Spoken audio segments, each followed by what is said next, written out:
And we are live. How's everybody doing tonight? We have Parlus, the man, the myth. We got SoCal in the house. What's up? How was the chat? How was the after chat or the chat? Yeah, it was fun. I don't like talking about politics and all the. Yeah. I don't know. I don't even like watching anymore, much less talking about it. And like when we do talk about it, we're all preaching to the choir. There's no debate. Exactly. But yeah, it's good to get it off your chest, I guess, right? Yeah, for sure. And my thing is, I don't have enough invested about it. Like, you know, where I've been listening to every topic where I can really give good insight and great information. So I'm usually quiet during that section until they start popping off about guns or something fun, which is unfortunate. I should probably know a little more than I do.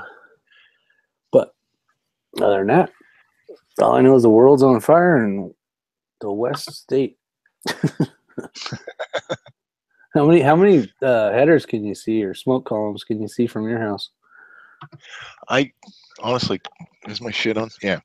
I noticed a bunch of smoke kind of going from, let's see, the southeast, kind of northwest, but I don't know of any fires that are in my vicinity, honestly. Yeah, because I got, let's see, 2 guys on the Alamo fire. I got 1 guy on the Whittier fire.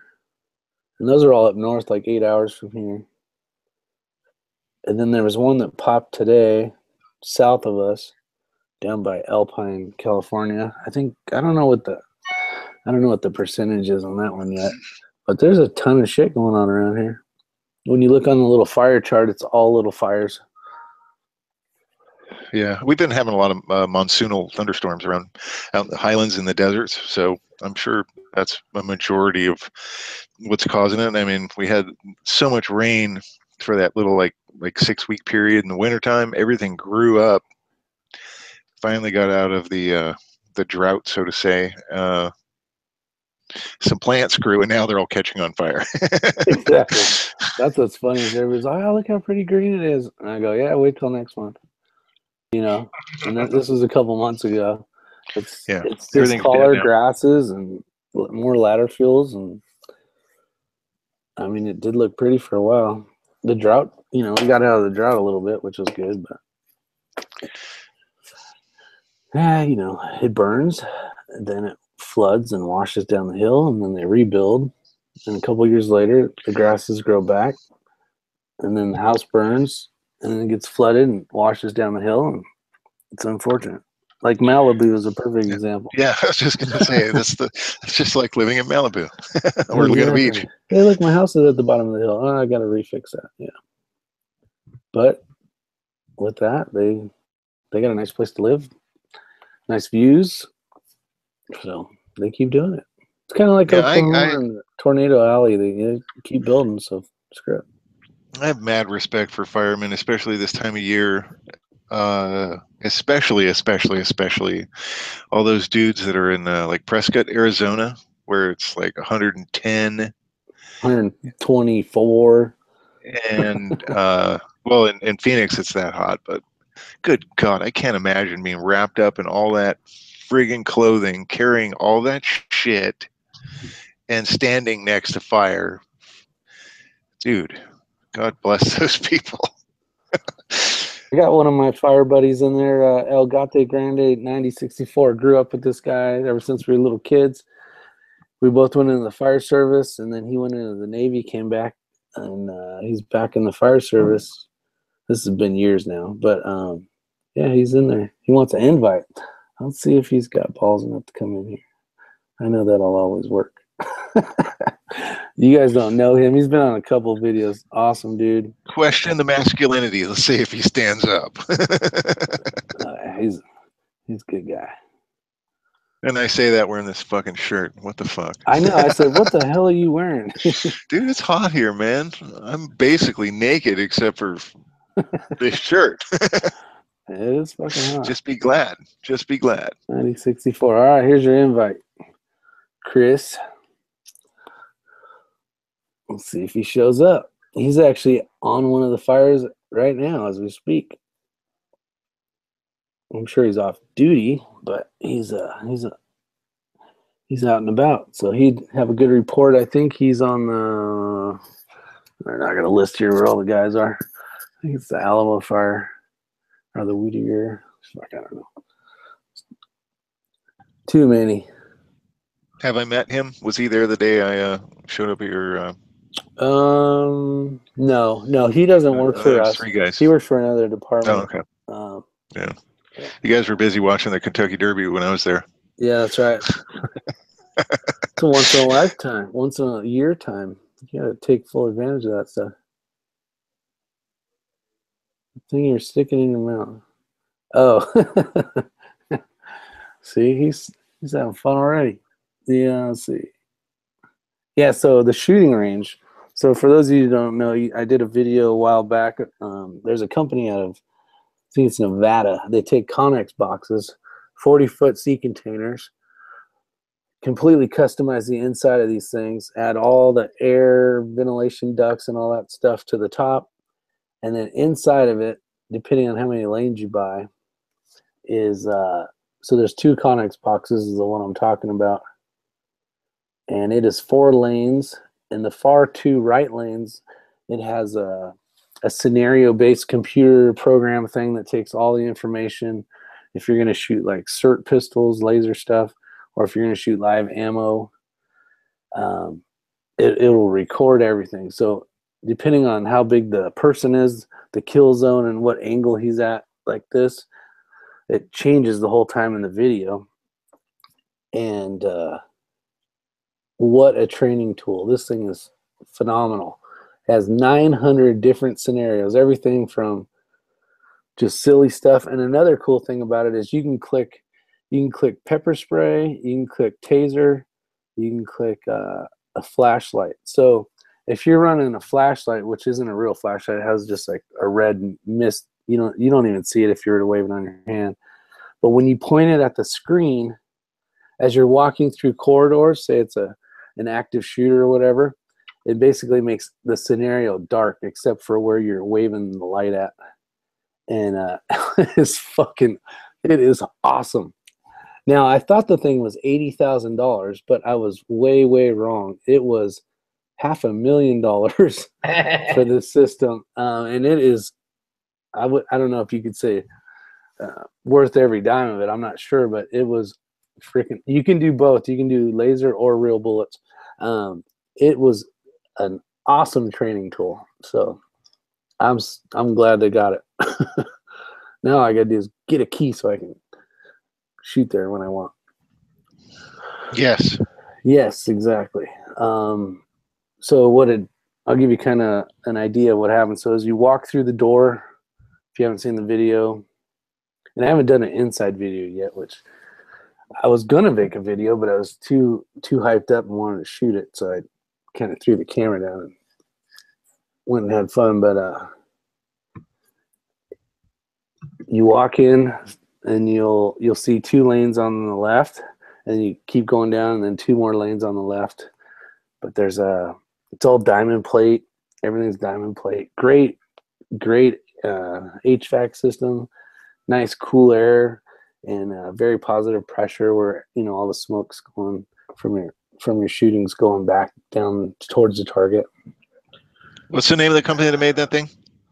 I don't know. I gotta look it up on my phone here. I Googled, or not Googled, but looked it up on YouTube, what I thought it was. And from everything that you're describing, there's one manufacturer of these guys that has a video. Does it show it in the house? Yeah. Yeah, some chick shows up in a Lambo. Yep, that's the one. And she does the tour with the dude, and Yep. That thing's fucking awesome. What's cool is you open the one door, the main door, then there's another door behind it, and the whole thing's lined with AR-500 plates, and then has the rubber like sound suppression, and basically like slows bullets down if you hit the wall or something. But the containment system, so if you were shooting, it has the tracks, it has 4 tracks, but it also has Yeah, those are the things on the trailer video. This rubber mat, so all the splatter as it goes through, basically, it funnels down, right? So it takes the energy out, goes in, and then like spirals around, and then the projectile lands in a bucket. So you don't have to like pick up brass out of rubber or anything. It all just falls into a bucket. So there's 4 of those. You know, there's 2 of them, and then 2 of them on each side. Now the other side where the simulation, the simulator stuff is, it has like a big piece of paper that also comes down, and that piece of paper, if you're going to shoot SIRT pistols or whatever laser stuff, right in the beginning, you set up your laser so it'll show these little X's on the one at a time, but it'll show X's on the screen, and you have the stick, and you put it over each one of those things to make your shots accurate. So it takes like a sample of the whole screen, and then when you're done with that, you just you shoot 3 times to confirm that your pistol's lining up. You know, it'll take your targets, but everything is. I mean, every time he gave me a new scenario, you know, I was shooting him in the face. I mean, I was having a fucking. It was awesome. Oh, here's El Gato Grande. All right, you guys talk for a second. He's probably having problems getting on here. Yeah, if you go on YouTube and look up Connex Box Shooting Range, yeah, or shipping container shooting range or something like that, one of the little thumbnails for one of the videos, I can't remember the manufacturer of the thing, but it's a picture of a Lamborghini in a driveway, I think. That's the video of this guy that had one of these things delivered to his house and placed in his driveway. And it's basically an interview with this total friggin' bimbo and this guy who I think is the owner of the company that puts these things together. And they walk through and kind of do this whole thing. This thing on, yeah. And they walk through this whole thing and show the shooting range and all the finishing and the way the simulated, target situations occur and stuff like that. It's freaking killer. It's really killer. The one they show in the video has actually a safe door, a safe door with a combo lock, big thick door to even get into the range. And then once you get into it, it's got this gun safe that's built into it. And then I think there's a 2-person, 2-bay range where 2 people can shoot at the same time. It's freaking killer. So Rick, you better have me over there. I live right on the other side of the hill from Rick, where his job is. So it takes me like an hour to get over there, but I'm all for that if he's got the time to do it. So yeah. Parlesk, say something. I don't know what to say. I was zoned out for a while. It's late over here. Yeah, I know. Oh. Are you selling a bunch of those lights? Yeah, the followers? we've sold quite a bit. We're above what we projected as far as marketing goes. Awesome. We had some big reviews. Dustin Ellerman, the guy that won Top Shot on the History Channel, I think season 2 he won Top Shot. I sent him some, and he did a big review on it, and we got several orders from that. And I think Jeff Quinn, that does Gun Blast, I don't know if y'all watch him. He's supposed to be doing a review coming up. Let me move this light real quick. Didn't you say you also sent one to the guys at the TGC channel, the Gun Collective, John Patton and the other guy? I don't know which channel that is. Oh, all right. Might send them one. Who are they? The Gun Collective, the TGC channel. It's John Patton and there's a lawyer guy, Adam Adams something. I don't recall. He was running for NRA board of directors. Anybody in the side chat, if you know who I'm talking about, pipe up. And TCG. The Gun Collective is the name of their YouTube channel.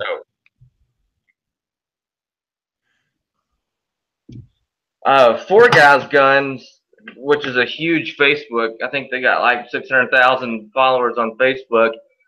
Shared Dustin Ellerman's video, and then the Daily Shooter from out in California did a review on it. Right. Ebomi did a review on it. Hey, Chris, you there? Cutlery Lover did a review on it. Sweet. You gonna send one to Nut and Fancy? I'd like to get in. I'd like to get in with Nut and Fancy or Hickok 45. Somebody real big like that. Let me introduce you to my buddy real quick, guys. All right, this is Chris. What's up, Chris? Hey, Chris. Hey, how we doing, guys? You want to give any updates on anything? I can't believe you're wearing what you're wearing right now, but okay. Some of us. You're live. You know that, right? Absolutely. Okay. Just you might, if you have a badge number, you cover that up or take it off. He don't care, obviously. Hold on. Right. Yeah, you might want to cover your name or something. I don't know. He's a rookie. Some of us are working. I know. I hear you. You guys are saving lives right now. I love it. Yeah, no, it's actually going pretty good out here. I'm on the Alamo Fire in San Luis Obispo, Santa Barbara County line, and we're about 60% contained on this fire here. Hasn't grown much in the past day and a half, and so we got a couple more up in Northern California that have started today. Had one in San Diego start about 400 acres, and they've got the forward progress on that one stopped. They did? Okay, yeah, they said possibility like 2,000, I think is what they said. Yeah, so they made a good stop on that today. Diverted some aircraft from another fire, and we're able to get a good handle on that one. What's starting most of these fires? Is it basically lightning strikes from all the monsoons, or? The ones that started over the weekend, yeah, that was most of it. Today, the one down in San Diego started along the 8 freeway. So probably a cigarette or something like that. You know, somebody dragging something, catalytic converter or something like that, but they haven't really released any of that information yet. And you know what sucks too is a lot of people, they're, you know, everything gets hot, their yard turns all full of dead weeds, and they go, man, we really need to clean this up, and they decide they want to go mow it freaking 11 o'clock in the daytime, and then they're basically trying to prevent a fire from happening, but they're actually starting fires. And that has always happened over the past. So it's like either do it after, you know, in the morning when everything's wet, or. Well, and it's actually funny you say that, Rick, because, you know, we give them guidelines and say, hey, on these days where it's going to be extremely hot, you know, try to have all your stuff done by noon. But you know, we're getting fires that are sparking off at 8:30 in the morning, you know, regardless of the humidity recovery overnight.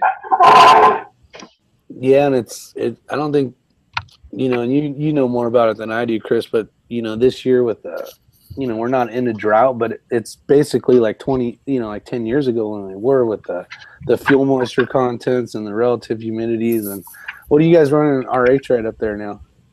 Like low teens, or you're in the single digits? Yeah, so everything's freaking just ready to catch on fire no matter what. But it's crazy. Like Chris said, catalytic converters, you know, you have an older car and that little piece of carbon that's tiny gets shot out of your exhaust and into the weeds. That little thing's burning at 1,000 degrees, and, you know, that'll start a fire way more than if someone flicked a cigarette out. Jesus Christ, man. Did you fucking hear that? What was it? I have no idea. It sounded like somebody dropped a mortar, like, right in front of my house. It was a big-ass flash. There's only my one cat about friggin' turned inside out. Maybe there's somebody visiting you. Well, at least we know he's wearing shorts since he got up. Thank God. Yeah, no. Thank God. Dude. See what My happens wife's when headed you get on downstairs. Yard Preppers chat. You get raided and flashbanged with like an hour after. Exactly. That's what it was like. Is fuck yeah, dude, kaboom! My wife's behind me, like, what the fuck? Chris, to give you a little insight, Parles, the other guy with the red hat on, he does a lot of hazmat stuff out in, what is it, West Virginia? Virginia. Right? Virginia. Yeah, Virginia. Oh, okay. So he's Yeah, got background on the same stuff. I've been in the fire service for about 16 years. I mainly do all I do now is hazmat. I run a hazardous materials response team. We're a state contracted team of about 30 members. So you like glowing and shit? Yep. Yeah, he pisses bright green. Yep, glow team right there. Yeah, no thank you. No shit. You're like, no. Yeah, I'd much rather do hazmat than go fucking hike up the side of a mountain and dig fire lines all day. Yeah. Thank God I'm past that part. Yeah, no shit. Chris is actually, here's a good thing right here. Here's the reason why you have longtime friends you've known forever. So one of our units got deployed to the fire he's on, and he kind of runs a certain section of the fire. So I give him a call and I'm like, hey, hook us up. So he moves, he can move, he has the ability to move different resources to different parts of the fire. So he sent our engines over to our engine over to a very active part of the fire. So, which isn't very active, it sounds like. No, it hasn't been very active for, like I said, about a day and a half, 2 days. Yeah. But, due to the sensitivity of the area, I mean, we're surrounded by vineyards and everything, and people are worried about their products. So we're doing a lot of PR mop up and really getting in there deep to make sure that there's no smokes. And It sounds like you're up like near Paso Robles. Legalized pot forests and stuff. Just east of Santa Maria. Oh, okay. Right I went to school. Santa Barbara, San Luis border. Yeah, I went to school in. So you're closer to like San Ynez and like Buellton, Solvang area. Yep. Yeah, I went to school in Los Olivos. Yeah. We had a rough fire season last year. I'm real close to the Smoky Mountains where they had that down in Gatlinburg. They actually just dropped the charges on those guys that started the fire that killed all those people. But we had a rough, I mean, we usually don't have bad fire seasons out here, but last year, man, we got slammed. And our terrain is just like brutal up here. Like my house right now, I'm at like 2,900 feet of elevation. And then our property, which is like 11 miles down the road, is at like 1,500 feet of elevation. So, I mean, we have some bad elevation changes. Yeah, that fire was good. Those ones by June Lake and all that stuff too. Our Lake Lure. And those are the ones that were out by you last year, right, Rick? Yeah, we actually grabbed the motorhome and went south and hung out over by Hilton Head and stuff just to get out of the smoke.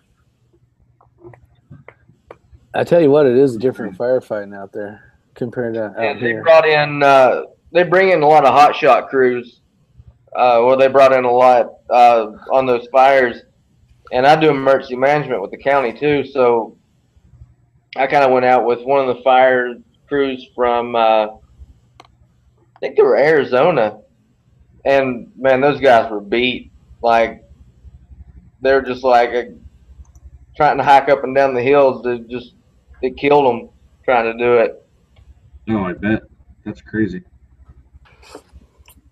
Yeah, that's definitely a young man's position. Yeah, you better either promote or stay in super shape. A lot of those guys, we had one of the guys on the department I was on, he was a college professor, but he was a smoke jumper. And man, he is in like, he was probably, well, when I was probably 20, and he was almost at the age to where they wouldn't let him jump anymore. And he would work circles around all of us on any structure fire or anything. Man, he was like in just crazy shape. And his son, I guess his son now is a smoke jumper too. but man, they stay in like tip-top shape. Yeah, you got it, or you're gonna get injured. I went and took a tour of the Reading smoke jumpers, their outfit and everything, and just looking at their training facility and their plane and just everything that they do and how they pack everything, and it's amazing. It was pretty impressive. Yeah, he would make like we'd make an entry, and we'd go through 2 bottles, and he would be like halfway through 1 bottle. Like we'd come out like our bottles would be frosted and everything would be frosted over, and he'd be like, "No, I'm good. I still got 30 more minutes." I've used 1,000 psi. I'm good. Yeah, I'm good. That's good for another 6 hours. Yeah, I tell you what, it's definitely the more out of shape you are, that tank sure gets quicker. But he's a psychologist or psychiatrist. I don't remember one, but he was a professor out at the local college. It's like a sister college at UVA, and like his family is like his wife and everything are huge liberals. I mean, like stop mountaintop removal, coal mining liberals, like huge liberals. And a buddy of mine's a gunsmith, and he called me and he said, "Hey, we just got a Barrett in. Do you want to come down and put it together with me?" And I was like, "Yeah, sure." So I come down, and I mean, this is a nice like I'm trying to think which Barrett it was. It was a semi-auto, so the M101 or whatever. But he had like the scope that he was mounting on it was the nice Leupold like computing scope. It was like a $15,000 gun. And I said, "Man, who in the world bought this?" And he said the guy's name. And I was like, "Surely that's not him." And sure enough, man, that guy came to pick it up, and it was his gun. And I asked him, I was like, "What was you wanting with a gun like this?" And he was just said, he's like, "I want the biggest gun to blow the biggest shit up." And I was like, "All right." And it kind of worried me after that. I went and shot with him a couple times, but I mean, they're like huge liberals. And I asked him about it. I said, "You don't seem like the gun type." And he straight up said, he said, "They're not coming to get my guns." So I'm still confused about that. Oh man, That's a badass weapon to have, man. Rob's got I think the same one, and it's a kick in the pants. Lots of course, don't shoot it before you do shotguns, because that was the reason why I think I only shot a couple hundred rounds of shotgun shells that day. I was like, nah, I'm all done. Were you sore too, John? No, actually, I was. That was the day I made the chili, so I was like, I didn't get to shoot a lot that day, except for just some AR and the first run that I did on the three gun course. I meant to get over to the skeet range, and I really wanted to. I love shooting skeet, but I just didn't stuff away from the pot of chili that needed babysitting. That shit was good. I gotta admit, it was worth it. I thought for sure with the stomach I have, I'd be in the crapper for the next like couple hours after I ate dinner. Nope, it worked out. No, Me and really sturdy. agreed. Had plenty of starch in it. It's fibrous. Fuck, you threw a box of mashed potatoes in there. Not an entire box. It was about half that box, but there's lots of tortillas and shit in it too. So. Oh, that's right. I saw you dicing up tortillas. It was a really good chili. Hey, boys, I gotta head out. It was good meeting you guys. Rick, I'll talk to you tomorrow. All right, brother. See ya. Take care. Be safe. Nice meeting you. Stay safe, man. Thanks for protecting us, man. So we got a question out there for, does anybody load any coated 9mm? So we got a 124 grain 9mm hollow point, or should I start the powder charge? Depends on the powder, really. Oh, well, he's hot. He's doing HP 30. I don't use that stuff. I don't use it either, but I would tight group guy. I would say go to HP 38's Hodgdon, right? I think so. Am I right? Or IMR? It's one or the other. IMR. But Hodgdon IMR is the same company for the most part. Go to their website, go to hodgdon.com, look up, or just look up Hodgdon reloading data on the internet. They'll take you to your or their reloading data. Just you put in basically pistol, 9mm, powder type, and it will give you a decent at least starting point. If they're just standard round nose 124 grain bullets, they'll at least get you started. My jumping off point, and then something to back that up. If you have any reloading manuals, look at those just to, I always try to have at least two points of reference to go by. And I always go off of the starting ones. And the reason why is I want light kicks anyways. The less recoil, the better for the stuff I'm trying to do. So I'm always running it lighter and lighter, trying to tweak with it, make sure not to get any squibs or nothing. Oh, I got hard target out there. Let me go out here and say hi to everybody. We got Daniel God as my judge. I got to scroll up farther, actually. Big Johnson was the first one in the house. Guns and Gear. Parlusk, Papa's Place. The Crazy Scotsman. Let's see, Daniel God as my judge. AZ Patriot. WTF SoCal. Digger Joe. Elgato Grande 96.4. He was on the panel for a minute. Dun, dun, dun. Make sure I don't miss anybody here. The Range 1. Almost done. Twisted Metal of Texas. And Midwest Misfit. Good old friend out there.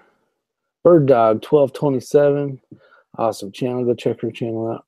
Router 204. Let's see if I'm missing anybody. ZPD Survival. And almost to the bottom, hopefully. You guys are doing a lot of chatting. That's good. Let's see. And okay, that's all. And Hidden I always screw his poor name up. Hidden Newman Mastis. That's so not right. And you are welcome for glad I could help you out. Having fun talking to friends. So yeah, WTF's been loading for 7 years. I have been loading shotgun only for a long time, but then pistol and rifle. Well, rifle especially, I have very limited knowledge in because I just started, and then a pistol for a few years now. So. And I don't know dick about reload. Your reloading is drive to the store and get some boxes. Yep. Reloading the shelf. Reload the shelf. I used to reload with a buddy of mine a little bit, but I have stuff to reload the BMG, 50 BMG for, and I've never used it because I can't find like the scoop big enough. Just use a cup scoop. What you do is fill up the round, wipe off the top.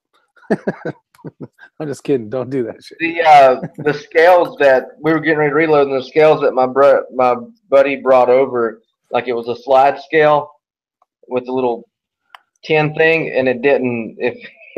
Like when you put it all the way over, it still wasn't enough to put the powder in it to get what we needed on it. Wow. Yeah, they take a lot of powder. I know Rob does a lot of reloading with 50 cal. He could give you some good insight. I have everything to reload with it except for the scales, but I've never reloaded for it. I kind of just bought it, kind of shit hits the fan kind of situation in case I have to reload. Yeah, exactly. And that's how a lot of people start out. You know what I mean? It's like have it and kind of learn it. It's a good thing to know how to do. I mean, just get the gist, understand how and why it works the way it works, and just to have that knowledge. I mean, it's just like anything else, knowing how to purify water or, set up a solar panel or weld or, any of those kind of things is a handy thing to know how to do. But there's a lot of people asking Rick, or at least a few anyway, what our favorite powders are. I use, let me preface that answer with one thing that I learned from Papa's Place, or formerly known as AC Papa Les. He turned me on to a burn rate chart that you can find pretty much anywhere on the internet. It's basically the top like 150 most like prevalent powders that you can find on the shelves in Europe as well as in the United States. And it's basically a burn rate chart that starts at the fastest and ends with the slowest. And that's kind of important depending on what you're loading. Faster burn rates will typically be pistol, and slower burn rates will go to rifle, and somewhere falling in between will be shotgun and larger caliber 44 Magnum and 45 caliber type stuff. So with that in mind, I use mostly shotgun powder to use for pistol, like universal clays, but I also use Winchester 231, which is a slower burning pistol type powder. I do have Unique and Tight Group and some others that I bought just kind of like just in case I can't find something that I need that day if I run out. And then as far as rifle, CFE, what else do I use for rifle? Varget, Winchester 748. There's one more that's oh well, like for 300 blackout, I use something that's kind of like a really slow, like a Magnum type powder called IMR 97. Shit, now I can't remember. It's 4229, 4227, something like that. It's in a black jug. It's got a blue label. Yeah, exactly. IMR 40. I want to say it's 4227, but I'm not. It's been so long. Yeah, why are you using shotgun stuff? Like shotgun, I run Alliant Red Dot. Yeah, see, you run that in a pistol too, though. No, I don't do that shit. Their Papa's Place just chimed in. It's 4227. So yeah, I was there right. You go. See, we got someone that actually knows what's coming. 42 break. The if you saw my cabinet full of shit, it's like, yeah, it's ridiculous. There's always been a panic in California, especially after Sandy Hook. You can get reloading stuff, or there's nothing. Yeah. So whenever I can get it, works. I buy it. Well, no, I know what I'm buying, but yeah, I'll buy cases of primers. Yeah. Like by the 5,000s. Yeah, by the and 8-pound jugs of fucking powder, as much as I can afford at the gun show. I'll just say I'm good. I haven't bought powder in a long time. Yeah, see, and that's the thing. Like when someone gives me a load, or like I have a mixture of magic that works. Like for the fire. I don't deviate. Yeah, exactly. I don't deviate from that. So like, you know, like I was shooting a ram shot. What was it? Silhouette, I think is what it was called. And that stuff worked good. And, you know, no big cloud of smoke, and nice, even, accurate shots. And then switched to Tight Group for the fact that my buddy that's out on the East Coast, he uses that. So like when I bought the Infinity, and he basically had set up his perfect magic trick for that pistol. So I just started shooting that Tight Group. But what I like about it is it's the grains you don't use as many grains. So that's really cool. So you get a little more out of the jug than you would, you know, if you took a pound of this compared to a pound of that, you may get, you know, and maybe an extra 100 rounds or so. So it's kind of cool. But like rifle stuff, I'm still working on. That's actually in August. I'm working on getting the 650, and that's when I'll start doing that. Because I've reloaded 223, but it was all single stage stuff, and that was a pain in my ass. So I don't even want to deal with that shit. I'm like, nope, F this. I'm going to a freaking progressive. Hey, Live for Wild just showed up, and he's been doing that. Rebuilding his reloading bench. Maybe. Yeah. I don't know. Hey, I don't know. Let Would me you see mind if I having can him send on? him a. Oh, of course. Yeah, so I was gonna say, fucking bring him on. He's reloader man. I'd say bring Pop in less, you know, Papa's place, but I Yeah. know he's got internet bandwidth issues at his place. I know that for a fact. So I don't know if he'd be able to sustain the bandwidth for the chat part. Here's a link. I'll try. But, I'll give him the option if he wants to come in and talk reload and stuff. See if I can but get yeah, him to come up here. he's one of the dudes who taught me a lot when I first started starting out. Yeah, and him and OBX will win. Both of those dudes were right there helping me out the whole way through, and it's really great about this community is you can read a lot of shit on the internet, but listening to two people who have done it cumulatively for probably 50 years, Yeah. You can't beat that expertise, especially when you get to talk to them on the phone for hours at a time, telling them, you know, they're tutoring you and explaining shit. And you can read as many manuals as you want until you try it and fail a bunch of times. You're not going to understand it.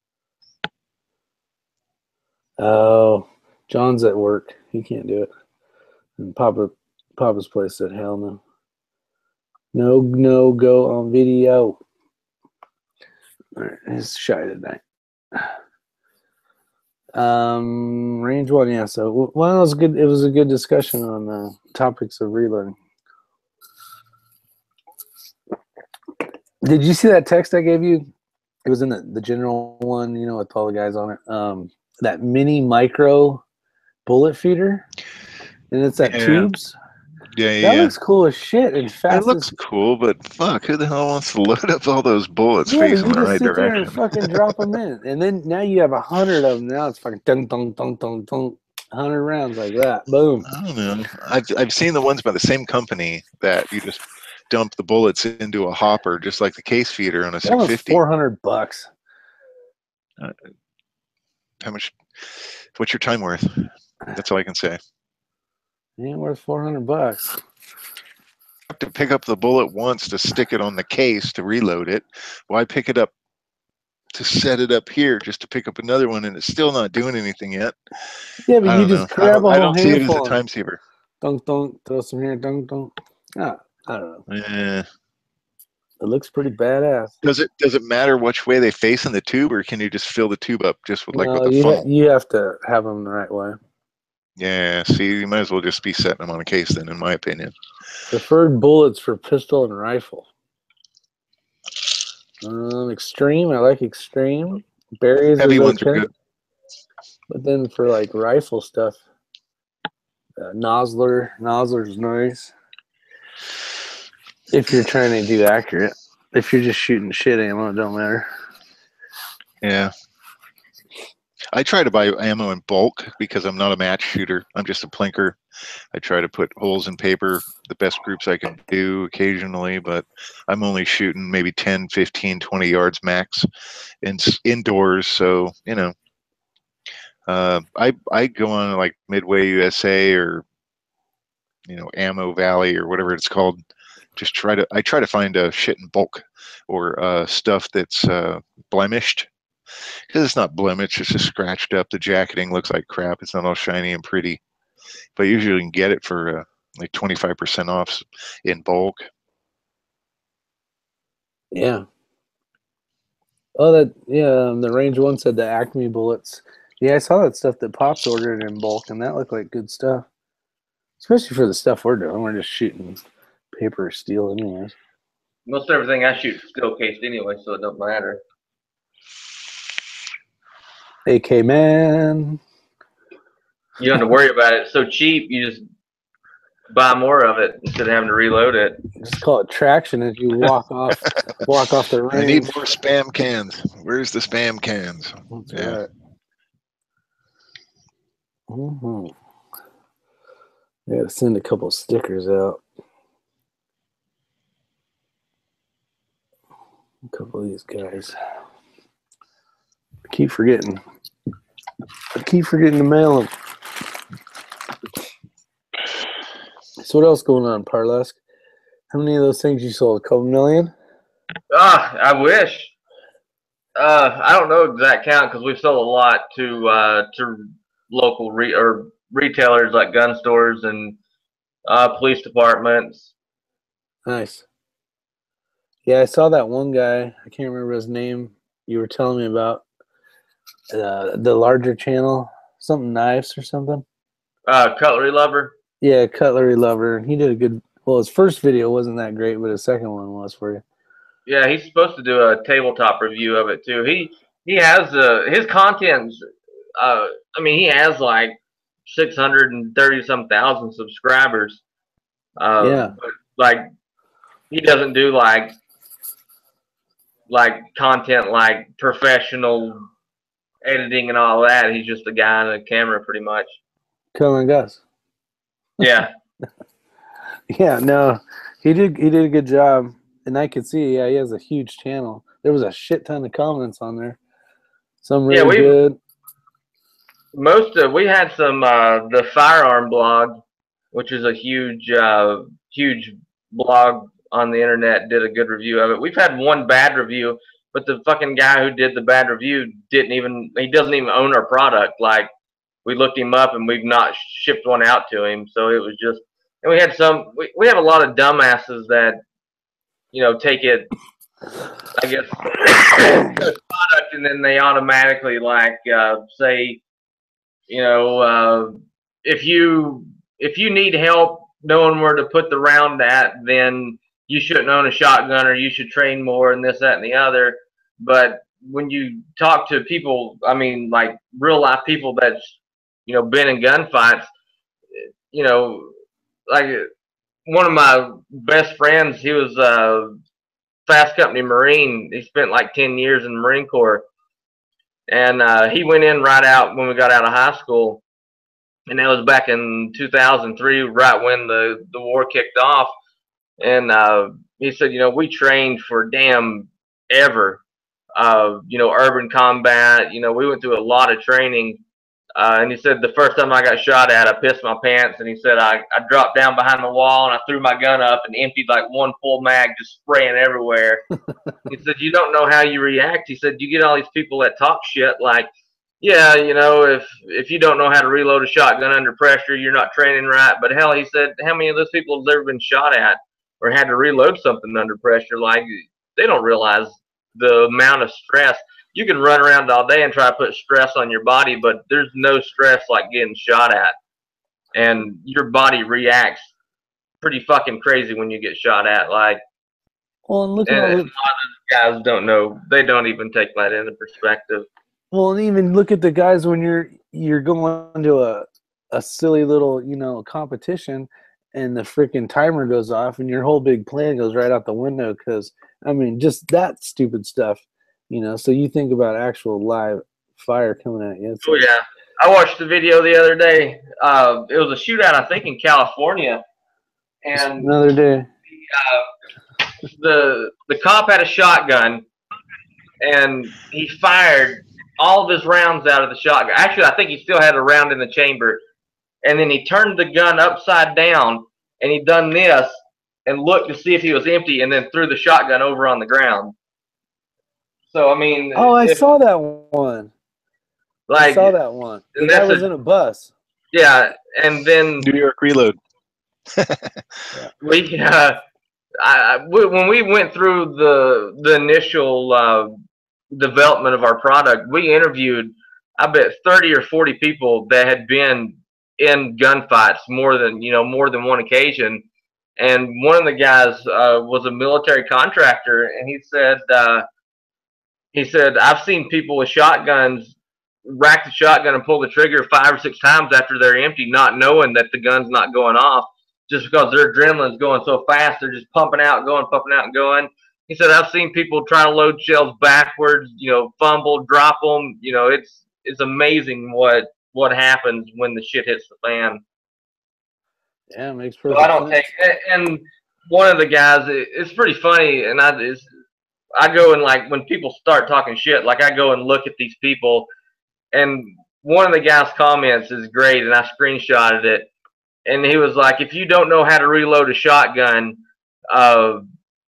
under stress, you need to train more. You don't need this gimmick. And his next sentence was, when I was a police property manager, I was in charge of all the shotguns. He said when I was a police property manager. So pretty much he was a rent-a-cop for, I guess, a subdivision. But he said I was in charge of all the shotguns, and I made sure that all my men were trained. And you get people like that that just, they have their opinion, but they don't have any real-world experience. Yeah. I don't know. It definitely could help the law enforcement and military out, I'm sure. And it'll work in the Benellis and the Stogers, right? Yep. Well, I know to work in the Benellis. And even, I think I got a Benelli follower here. I mean, even if you don't see the follower, I mean, we're getting ready to sell non-lighted followers because, hell, we got a shit ton of them. We just won't put them together. But even if you take your regular shotgun follower, which is made out of the cheapest ABS plastic that they can buy, you know, this is like one of the highest quality polymers that you can afford, or that they make, one of the strongest self-lubricating. So I mean, it's I think Abomi, when he did his review on it, he said, I think it was him. He said, you know, I didn't even know that my shotgun was broken. He said, when I would load the shells, he put his flashlight on too tight and it crimped his mag tube. And he said that it made his follower that it didn't even work, like it would get hung up. But when he put ours in, it worked in it. So I mean, that just goes to show that, you know, a lot of people still use metal followers, which and stainless steel followers, and I mean, just metal on metal, you have so much friction there, and it's going to wear one out. And they make these stainless steel followers, and you're putting them in aluminum or soft steel mag tubes. I mean, that's chewing the inside of your mag tube up. Yeah, I run a aluminum follower, low drag race 3-gun follower, but yeah, I see what you're saying. Yeah, I have two Benelli M4s that I replaced the mag tubes with Carrier Comp titanium tubes, and I still run aluminum in there as well. Titanium tube? Yeah.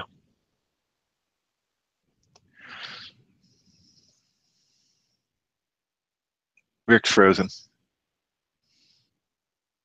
Now looks pretty serious, doesn't he? He looks really serious. Wow. Now's the time we just make fun of him. Yeah. Oh, there he is. He's back. Oh. He's just glitchy.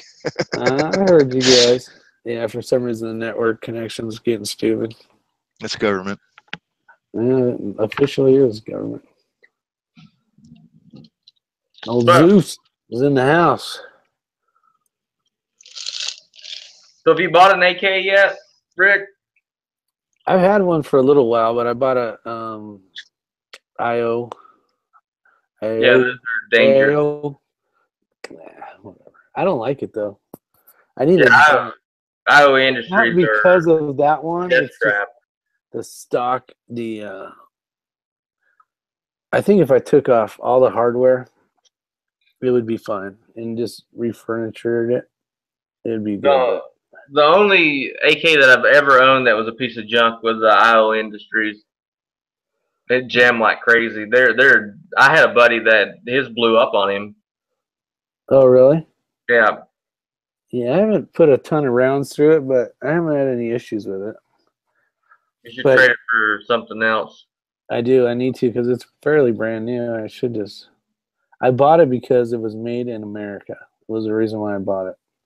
And it had like a cool, I have an Infinity. I don't need anything else.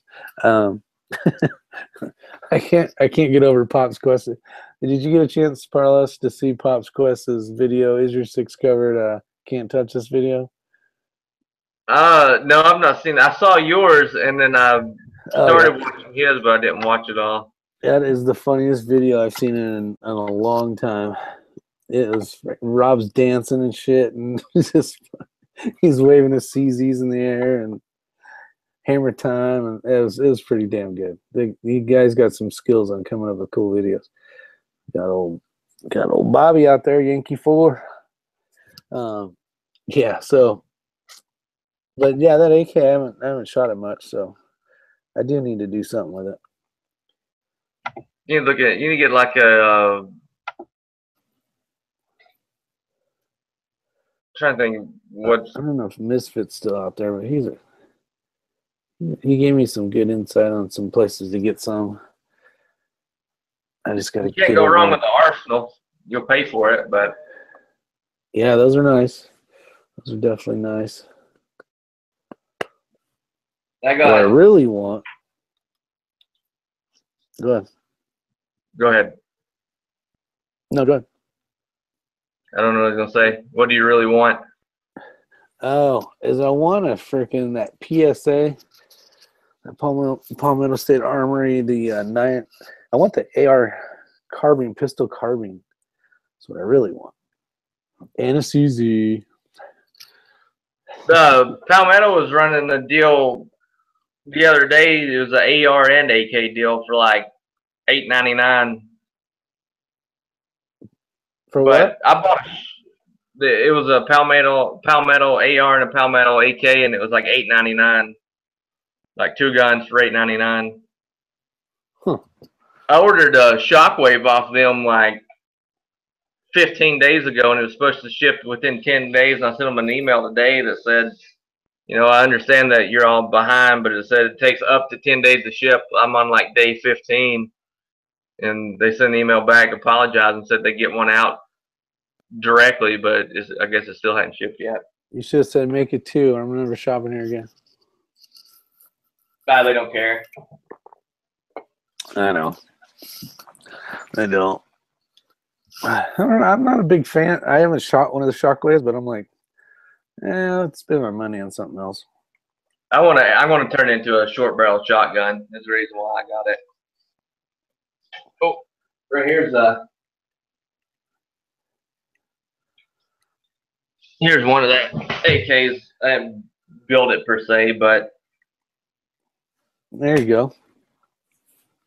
It's Draco C, so it started out as a pistol, and then I turned it into a short-barreled rifle, an SBR, and put a mag-full tube or mag-full rear stock on it. I think it's got a Midwest Industries front rail and some generic stab you in the face muzzle brake. There's the next sharp. But I mean, this thing throws a huge flame, and man, it's loud, but it's fun. Was it the stamp $200? You put that beside, like, there's a Sam 7 Arsenal, and you put them side by side, and I mean, there's a huge difference in barrel length, especially if you take this thing off. Let me take that off, because that adds a lot of, damn it. I'm going to get a slant brake for that, or for this. I just not, actually I probably have one, I've not put it on there yet. The SLR 10711, $850 is a good buy. I haven't heard nothing bad about Arsenals. It's supposed to be top notch, I guess. Take that off, then put them side by side. Oh yeah, it's a lot different. This one's a Sam 7R Arsenal, but you probably won't be able to tell through a video, but the quality of the Arsenals, like this one's a Romanian built, and it's Century put together. I don't know if you can hear it or not, but like that compared to like, oh yeah, like it's like stepping out of a Camry and sitting in like a Cadillac.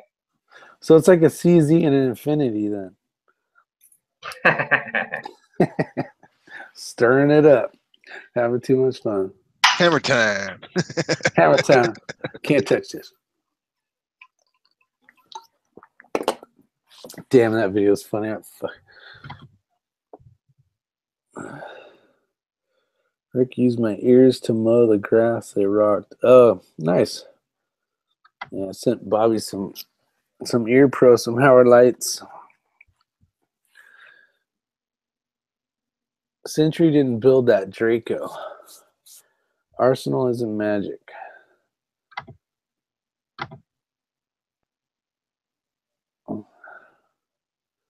Yeah, Misfit's got a shit ton of knowledge in the AK as well.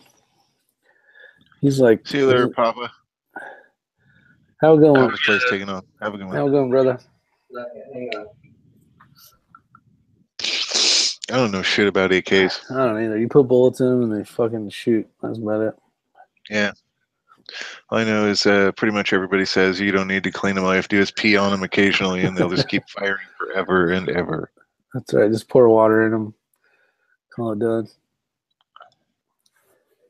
Cougar. Romania imported by a Century, and because it's a pistol, no 922R bullshit. So then you don't have to worry about giving it a stamp, I guess. How long is the stamp good for? Forever? You pay $200 or whatever it is, and you're done, or do you have to do it? Well, per serial number, yeah. 5 years or what? No, I think you pretty much pay for it, and you're good for life for that serial number. I don't think it's transferable though. Yeah. When you sell the gun, it's they got to start over again.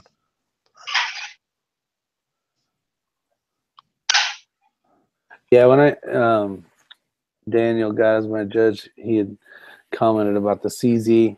I knew when I put that video out, I was gonna get some some love mail. That's funny. God, that was a crazy funny video. This one's one of the ones I have for a long time. This is a Kasnar Hungarian. And a lot of people don't know, but Hungarians make probably some of the best AKs that you can get. Even the AMD 65s are nice, but you find like a trying to think, the SA85M Hungarians, which are the post-band, or like a Kasnar pre-band, probably some of the highest quality AKs that you can find.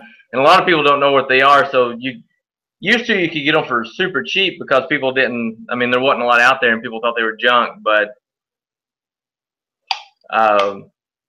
Kasnar or the KBI imports are just awesome AKs.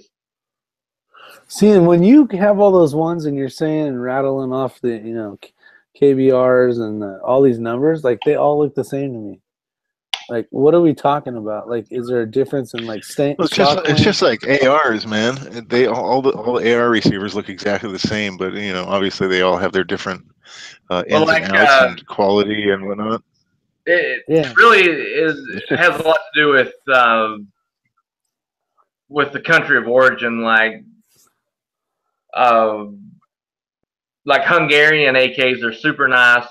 A lot of the Romanians, it's kind of iffy. Like Egyptian AKs, some of the best AKs you can get, and closest to the actual Russian AKM are Egyptian-made AKs. But you have to look at the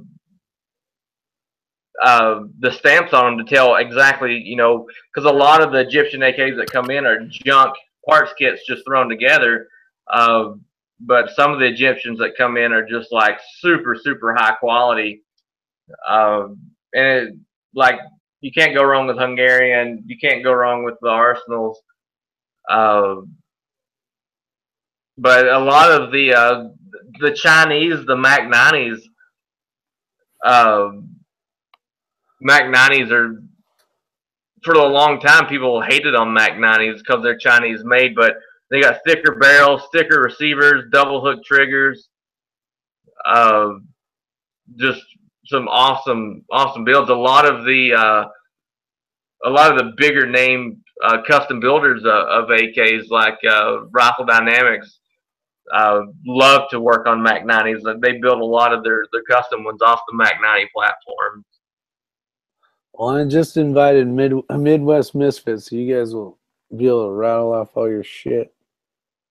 I sent it through Google, through the invite thing with the little dude with the plus sign there, Misfit. Either that or it'll show up in your Gmail account. That's where I have to go look whenever TR sends me anything. I can't navigate Google Plus to save my life. That's a fucking nightmare in there. It's sent. It is sent. Yeah, it's confusing as hell because like when you get an invite on a chat hangout, you know, it'll be like an app on your phone. I got to go to Gmail, and then on the side of it has like the invite thing.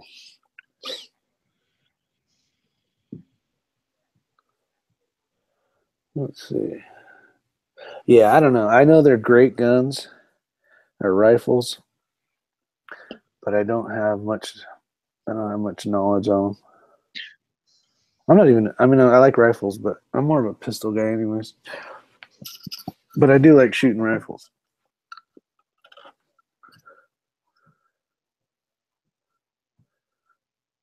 So we got, what's a Scotsman? Is he an AK guy or an AR guy? Or both? Oh, Canic TP9SA. I like those Canics. I tried ordering 4 of them one time, but they wouldn't get them to me. California. I bought a Canic used off of a guy that come in a shop several months ago, and it was one of the SA Elites or whatever. I never did get to shoot it, and then I traded it for a double barrel 10 gauge not too long ago. Wow, 10 gauge? Yeah, let me grab it. It's sitting right over here. Are you reloading for that thing, or? No, I come with a bunch of shells. I got to tell you, Parless always finds some awesome trade, some crazy something or other. Parlesk made me a holster for the first Kimber 1911 that I ever bought, and fitted it to a, I want to say it was either a Surefire X200 or a TLR3. I can't remember which, but I still have it. Fucking awesome holster. Yeah. Look at that bad boy. That's that looks like it hurt. Turkey Special double barrel 10 gauge.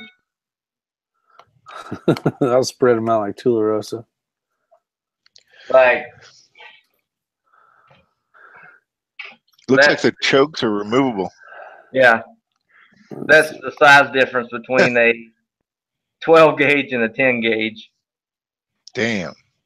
Hold on, I want to see that shit. I'm trying to send this. Is that just a regular load? That's not even like a typical. Is there a Magnum 10 gauge?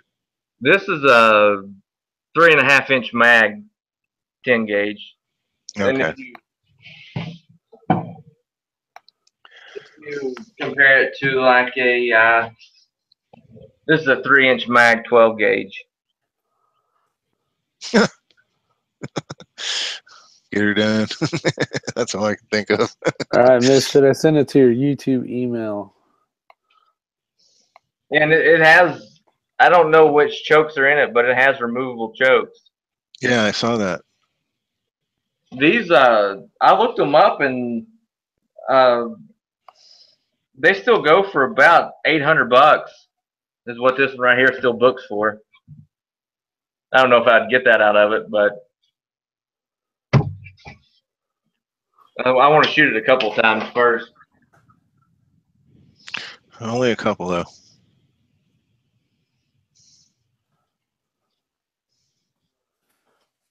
Yeah, I don't know how to take that and put it on my phone. Just check your email, Google Mail, Gmail. Should be there now. If you want to talk AKs, you got to figure out how to get to the right spot. Hey, speaking of talking, dude, I'm going to bow out gracefully. You suck. I'm going to, eat a bowl of dicks, buddy. Don't even plan So, on shooting. You're so not invited now. I'm just kidding. all right, that's cool. Fuck yourself. You're so mean. Oh, just reciprocal. All right. Have a good one, man. Take care. Yeah, take care, guys. Thanks for having me on, Rick, and everybody in the chat. You take care. Burlesque. Rock on, brother. Be good.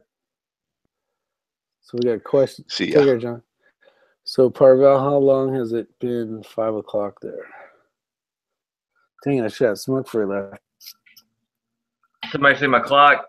My clock's stuck on 5 o'clock, so I just left it there. Hey, it's always 5 o'clock somewhere. Well, guess what? It's always at Parlow's house. It's 5 o'clock somewhere. There you go. Got that. How's C-Max doing? Did he ever put that video out? Did you put that video out yet, C-Max? I gotta get C-Max a sticker. I haven't mailed it off yet. I remember, buddy. What the fuck? We locked up? No, I'm good. Okay. You were staying in the same position. I'm like, oh shit. Thanks. Yeah, No, I that was song's in there. Yep, I love doing that to people. Voice is still hoarse. I like singing a dumb song and then listening to the guys singing around the station. Or it gets stuck in their head. I'm like, yes! 5 points. There's a name for that when you get songs stuck in your head real easily. There is? Yeah, there's some kind of, Medical term? yeah. That is Parlesque. Type in the external so they can sub you up. Somebody wanted to sub you up. And then go check out his Go Gauge Tactical. Go Gauge. There it is, Parlesque. Ah. Yeah, I bought one of these 2-in-1 Dell things. It's like a tablet and a laptop. And I thought it was going to be pretty cool. Because, like, it's a laptop, and then you can flip it all the way around and use it as a tablet. And I bought it to use on hazmat incidents because it's super small and I can do reports, like, on site. But, man, this thing's slow as piss. I hate it. Who's that made by? Dell? What's that? Who's it made by? Dell? Yeah. Did you But just... it's Windows 10. I don't know dick about Windows 10. I don't either. I hate that shit. I'll show up to work and they'll like have updated our computer. I'll be like, fuck, I can't even find the printer now. I mean, I can't find shit on this thing. Drives me nuts. Indian love call to Pop's Quest for 4 days straight. Oh, look, Misfit figured it out. What's up, homie? You're muted, buddy. He's probably so didn't work. Got kicked out. What's a song that I can do that will outdo Pop's Quest song for the infinity? You should do Bop. What's that song? Those 3 kids. Bop. Yeah, it gets in everybody's head. It's like Bop, Bop. Of course, of course, it couldn't just be a smooth transition over. It had to be a good struggle. I know. I don't know what happened. The reason I couldn't find your messages, for some reason, YouTube decided to send it right to my spam inbox. Oh, very nice. That was nice. Yeah, anytime you send a link through YouTube, it goes to your spam for some reason. That's just stupid. Wrecking ball with your infinity. Oh, that could be good, Zeus. That could be freaking good. course, I can't sing that song, but Red October's in the house. What's up, buddy? That would be. I wonder if I could reword the words or something. Yeah, I gotta come up with some shit. I shot the sheriff. Oh, that gets stuck in time. No, I'm looking for a song to do a video that will outdo Pops' MC Hammer Can't Touch This, which is him basically saying can't have a CZ. You should do Too Legit to Quit because it's an MC Hammer too. And you should make it like it's better. Why can't we just be friends by war? That could be a funny ass video too. Oh, I haven't seen a retaliation video yet. Oh, I'm gonna have to check that shit out. Daniel God is my judge. He's got a retaliation video out. Very awesome. I will definitely check that out after this.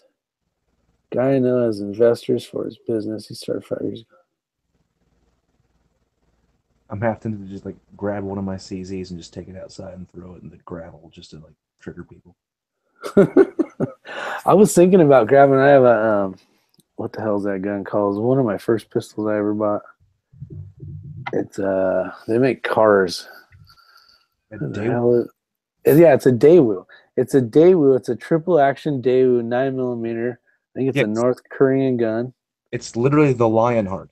The Lionheart is just a Daewoo rebranded. Is that a CZ? No, it's not a CZ at all. No, so I was gonna make a fake video going, yeah, I got a CZ, and then I was gonna shoot like a round through and go, this fucking thing's a piece of shit. And I was just gonna huck it into the forest, but then I'd have to go find the damn thing. Yeah, triple action's kind of neat. What's the message to Parlesk? Where am I looking for this thing at? Hidden. Dun, dun, dun, dun. So why were you asking about it? Why were you asking about AKs, Rick? Did you finally get smart and sell off that IO? No, I haven't. I try to get him to. Dude, I've been begging him to sell that. Oh, thing. he has for years. Yeah, like for at least 2.5 years. But now, yeah, actually, Misfit was hitting me up before I had even shot the thing. I had it. I moved. Send me a. This is one. This one. I remember when IO first came out, they had the Hellhound, and I went down to a local gun store that I deal with a lot, and the guy's like, "Check this out," and they have a good spiel on their guns, made in the U.S., the chrome line barrel. They have like a really good selling point on their guns. And the Hellhound, back then, they made like zero. I think there's maybe 1 or 2 companies that actually made a rail for an AK. Nobody made rails for AKs. Like no updated furniture, nothing. Carrera's on here. What? Oh, watch your shit. This IO Hellhound came out, and it come like with the quad rail on it, which was cool at the time, and like synthetic furniture, which was hard to get.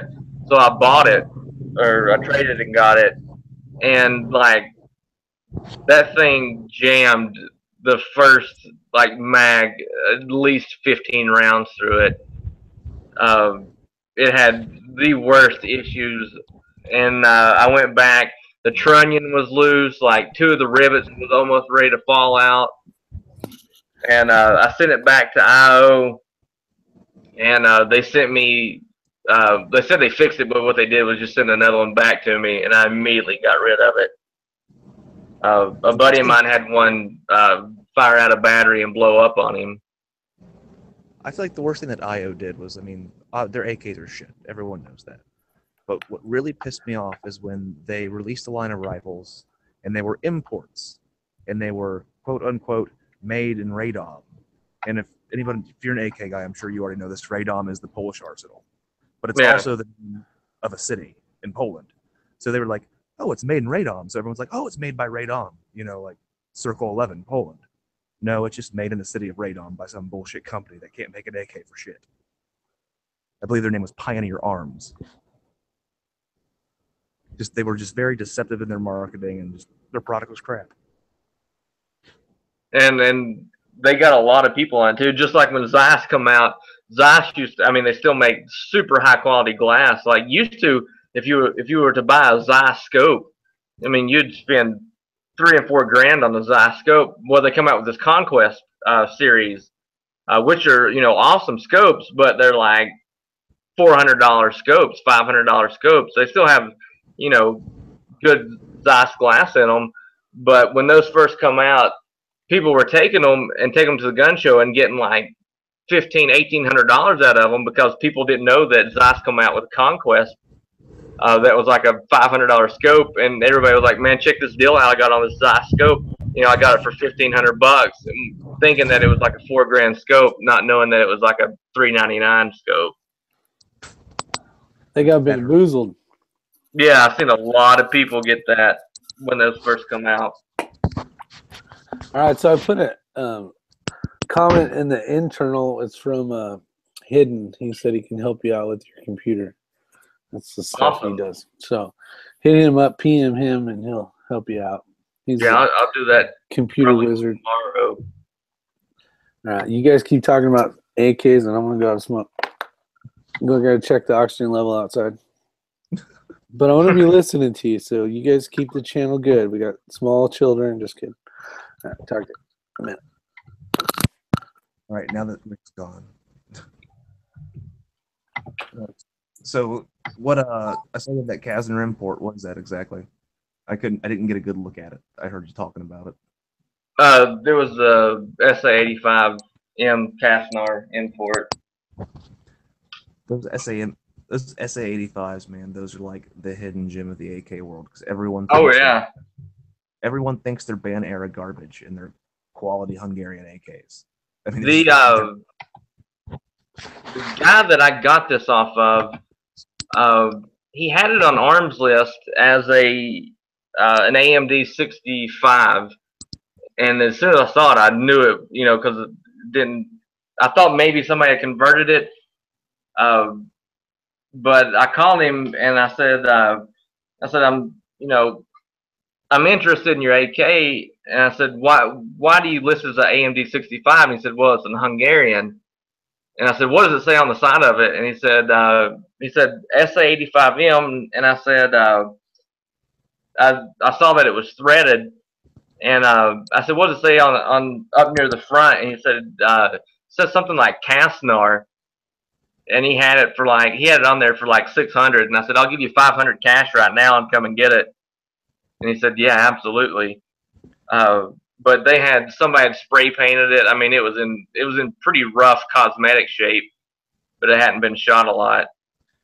So I just threw a quick rattle can paint job on it. And then I've ran thousands of rounds through this one. Oh yeah, I kicked myself to this day about a year or so ago. One of the local gun stores around here, up on Arms List, had an SA85. And you could tell it was one of those little mom and pop shops that don't deal in a lot of AK stuff. They sell Glocks and ARs mainly. He's like, didn't really know what he had. He's like, well, I don't got no AK mags for it, so I only want $450 for it. Damn. Unfortunately, I was not in a good place financially, and I couldn't justify dropping $450 on another gun. I know that sounds like some heresy, but it's true sometimes. Kick myself to this day for not snatching that thing up, though, because that's such an amazing steal for an amazing rifle. Yeah, I mean, people didn't know. Like, heck, I used to buy Mac 90s for $300 all day long, and now you can't touch one for under $800 because people just finally realize now how good a quality guns they are, and they're buying them like crazy. And I've been telling people for years. I have a video on YouTube that goes back like probably 5 or 6 years ago on like the best AK for your money, because that was the whole time that everybody was buying Wasser 10s, and like Wasser 10 was the greatest thing out there. And I done a video and I was like, listen, I said, nothing against Wasser 10s, but a lot of them are junk. I said, you can take the same amount of money and buy like a SAR 1, SAR 2, or SAR 3 AKs, which are high quality Romanian AKs, or you can spend $300 and buy a Mac 90, which is one of the best built AKs out there. And like, if you go back and look at the first like comments like 5 years ago, people are like, "Oh, you're stupid," blah blah blah blah blah. And if you look at like the comments from like this year, it's like, "Man, I wish I could find a Mac 90 for $300," or I've not seen a SAR Romanian rifle in 5 years. Like, you can't find them now. Oh yeah, I mean, back at the time of that video, you were completely right. But unfortunately, the market for imports has gotten crazy. You can't touch a Mac for less than $700, and that's if it's still in like the messed up band. That's for a band era, or slant cut receiver, or a bubbed, or someone that's bubbed one up. I mean, if you want a true pre-band like beautiful Mac, like you're talking $1,000 now. It's crazy. A buddy of mine took one to the gun show. It was a Spike bayonet. Oh, the Spike is way more money. Was it a Polytech? And he got $2,800 out of it. Was it a Polytech? Just out of curiosity, because it was a Polytech. Yeah, one of my dream guns is a double underfolder. The Spike underfolder. Yeah, they're ridiculous, but they're gorgeous guns. You guys are crazy. One of a guy I used to work for was a huge AK fanatic, and he had, I bet, probably 20, 25 super nice AKs. He had two national match Polytech AKs, the long barreled, heavy barreled ones. Essentially an RPK that they called a match rifle.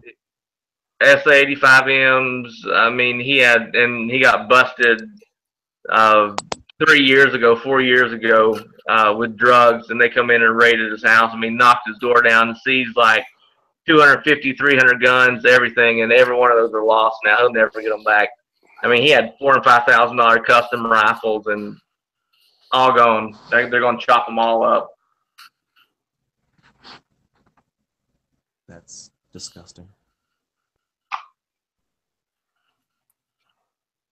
I tell you what, I mean, even back in 2005, which is when I started going to gun shows with my buddies, you could get, a Romy G kit with a virgin barrel for like $75. It was ridiculous. Like, a bag of parts with your barrel wrapped in cotton. Nowadays, a virgin barrel by itself, a virgin Romanian barrel by itself is $200. I mean, we're talking just in 10, 15 years how crazy it's gotten. And the AK is only getting worse is the sad part. Like, I love AKs, but even I'm starting to look at it like, I'm going to have to buy an AR here soon because I'm not sure if I can afford to keep collecting AKs because the prices are just getting crazy. A good friend of mine called me, I don't know, a couple of weeks ago, and he used to build some AKs for a hobby. And he said, I'm getting rid of all my build stuff. He had the press, he had the blocks. I mean, the spot weld gun, everything that you would need to build an AK. And he had it for a decent deal if you were wanting to get into it. But I told him, I said, I'd love to do it, but you can't even find a parts kit now. They're so expensive and hard to come by, and you don't know what you're getting. Like, used to, when you would buy a parts kit, you knew what was coming in the parts kit, but now when you buy them, they're junk. They'll tell you this one thing, and then when you get it in and start going through it, it's not anything as advertised. And you're paying like 4 times what the old parts kits used to be, and it's not even economical to try to build an AK now. Yeah, I mean, the only way you can still do it without breaking the bank is if you just want to build Yugos, because there's still a shit ton of Yugos coming in. But I personally, like, having owned a Yugo, not a huge Yugo fan. They're great guns. They're built like tanks, but they're just not standard. There's too much not standard AKM on them to kind of sway me away from them. And I mean, they're heavy. They're built like tanks. Now, I mean, I remember when the M70s first started coming in, probably 10, 15, well, probably 10 years ago. I wasn't a big fan of, I mean, the non-chrome line barrels, you know, they had the grenade launcher and all that on them, and they didn't really shoot that well. And then all of a sudden, the market's flooded now, and everybody's like, you know, buy a PAP. PAPs are the greatest AKs out there. But I mean, it's just because they're just regurgitating what they've heard on YouTube as far as, you know, this is the best AK that you can get now. And they're not bad guns, but they're not like quality what everybody puts them on to be. Yeah, I've owned an OPAP and an NPAP underfolder. The OPAP was a great gun. It was built well, had a nice thick barrel on it. The NPAP came in, it had some fucking jivvied up rear trunnion rivets. It shot, but it just it wasn't something I was willing to hold on to, if that makes sense. That's right. It's all about the trunnions. So it makes it. And the rivets, right? Yeah, I mean, the front trunnion is far more important than the rear trunnion. Don't get me wrong there, but it's just a couple of those rivets in that rear trunnion were just a little too wonky on the inside for my taste, so it went bye-bye. It looks fine on the outside. The rivets on the outside look when you crack it open, I was like, ugh. Oh, I tell you what, I'd like to get a one of the 7.62 by 54R Vepers,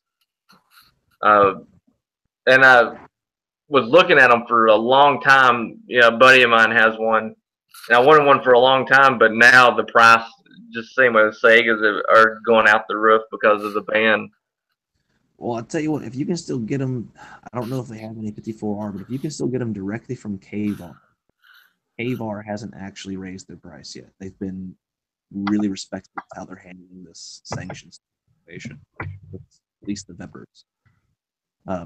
But that's going to change soon.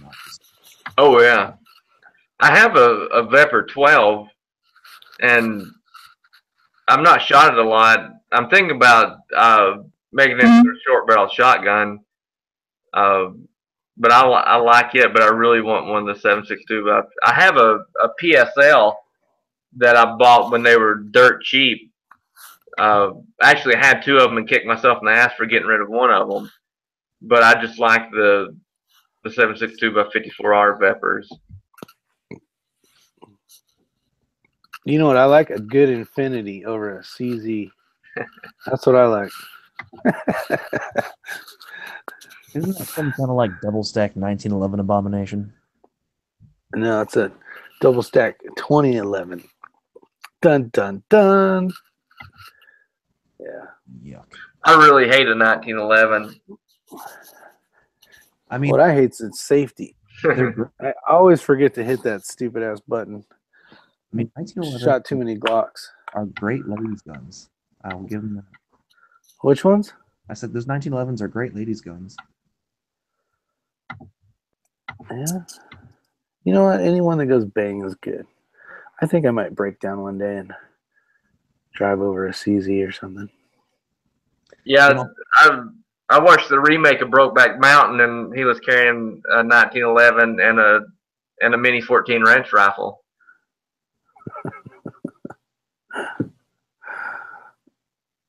Use that pencil barrel for reasons. Did you say you watched it again? No, I watched the remake of Brokeback Mountain, like the sequel. And the guy was carrying a 1911. It might have been an Infinity, I'm not sure. But he did have a Mini 14 wrench rifle as well. Yeah, I wouldn't doubt it. I don't have one of those. I wish I did. A Mini? Yeah. Just buy an AR-15. I have a bunch of those. Why not have something different? Because you spend $50 a piece on mags. I would say there's literally, if you own an AR, there's literally no reason to own a Mini 14. It's like, I want an AR-15, but I want to pay $50 a magazine and be way less accurate. Yeah, I see what you're saying, but it's still cool. I have ammo and carbine. I like that one. I haven't shot it in 20 years, but What kind is it? Universal? I don't know. I paid for $90 in 1989. You might want to look at it. It could be worth a couple grand. It might be. I don't know. I wish I would have bought like about 4 of them. It's probably a universal. Some of like the Singer sewing machine, like Singer brand. Man, those are that Singer made them. Man, those are you get a lot of money out of them. I don't know. Part of me, if I would want an old school Rockola, just because it is, just because it's fucking Rockola. Yeah, this one was cool. I mean, I kind of ruined it because I did a lot of hand, or not engraving. I basically like did some whittling on the grip just to make it thinner. You know, kind of tweaked with it a little bit to make it more mine. But when I first got it, the stock it went somewhere and fought some more because you could tell it had. But I sanded it all down, basically refinished it. You know, just I was young and stupid trying to make it look new again, which was probably the dumbest thing I could have done. But yeah, $90 for that thing. Came with one 15-round mag and one 30-round. Had the little oil container and the strap. I used to buy like Type 56 SKS rifles for like $49. We had a guy show up that literally had a truckload of Chinese SKSs, I think it's pre-56 with the spike bayonets. And he was like, I need to get rid of these, like $40 a piece. And I was like, I bought a couple of them and ended up getting rid of them later on. But man, those are like outrageous now. Same way with like the Moes and the Gaunts, the M44s. Used to find those at flea markets for like $35. People couldn't get rid of them, and now you can't touch one for like they're like $400 now. Let's see. You're a comm block nerd. Are you aware of like the Chinese SKSs, but they're actually Russian sneaks? Yeah. My buddy has. We can't confirm it 100%, but we're 99.99% sure he bought one of those when those rusty old Type 56s went on sale at J&G probably 3 years ago. They were selling them dirt cheap. He snatched up one of those, and all the markings on it, everything about it screams it's actually a Russian SKS. But we just can't prove it, and it just drives me fucking crazy. I'm pretty damn sure it is. It probably is. That's one of those things where if you had the provenance for it, like where you could prove it, that would make that rifle worth so much money. And what is it? An AK? It's no, in the early days of SKS, it's a Simonoff carbine. It's like the predecessor, or it was like pre-AK. Oh, really?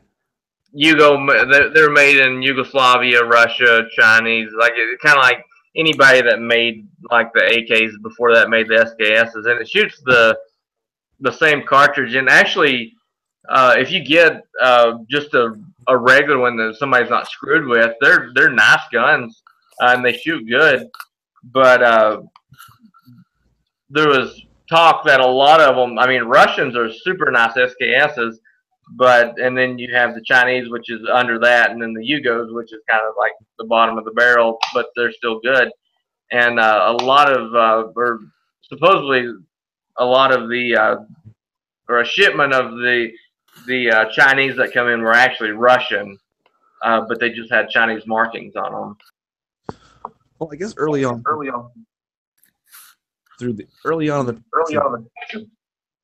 sorry, I keep echoing.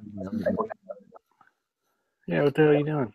You're ruining this very professional chat. It's all good, man. It's late. We're gonna be wrapping this up soon. Yeah, it's almost 2 o'clock here. Yeah, it's almost. It's 10:38 here, which is early. Oh man, Yeah.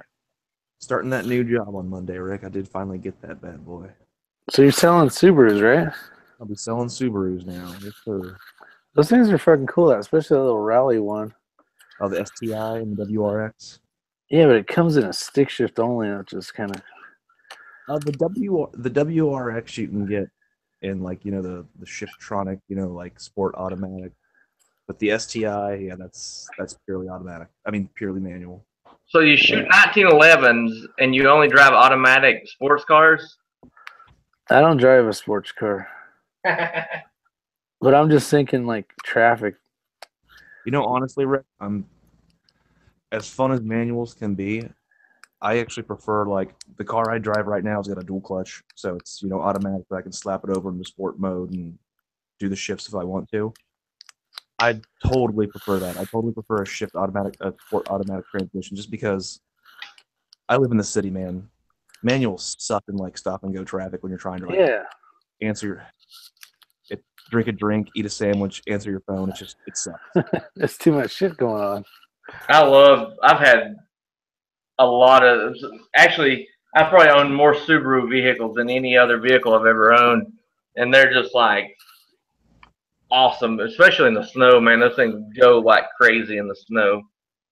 I'll tell you what, man, I wasn't super familiar with the Subaru brand. I've owned F-150s and Jeeps most of my life. It's a cult following, man. It seems like people who buy a Subaru stick with Subaru, and they sell themselves a lot more than a lot of cars do. So I see them all over town. I've never owned anything but Because really a Fords, and I'm like, man, those Subarus are everywhere. They got to be good. if you go to Asheville, it's like Subaru Nation because there are a lot of hippie cars. I mean, they're everywhere down there. Everywhere. Yeah, exactly. yeah, I figure I'll be selling to mainly like liberal soccer moms, and then like Ricer fans will be my Your whole money.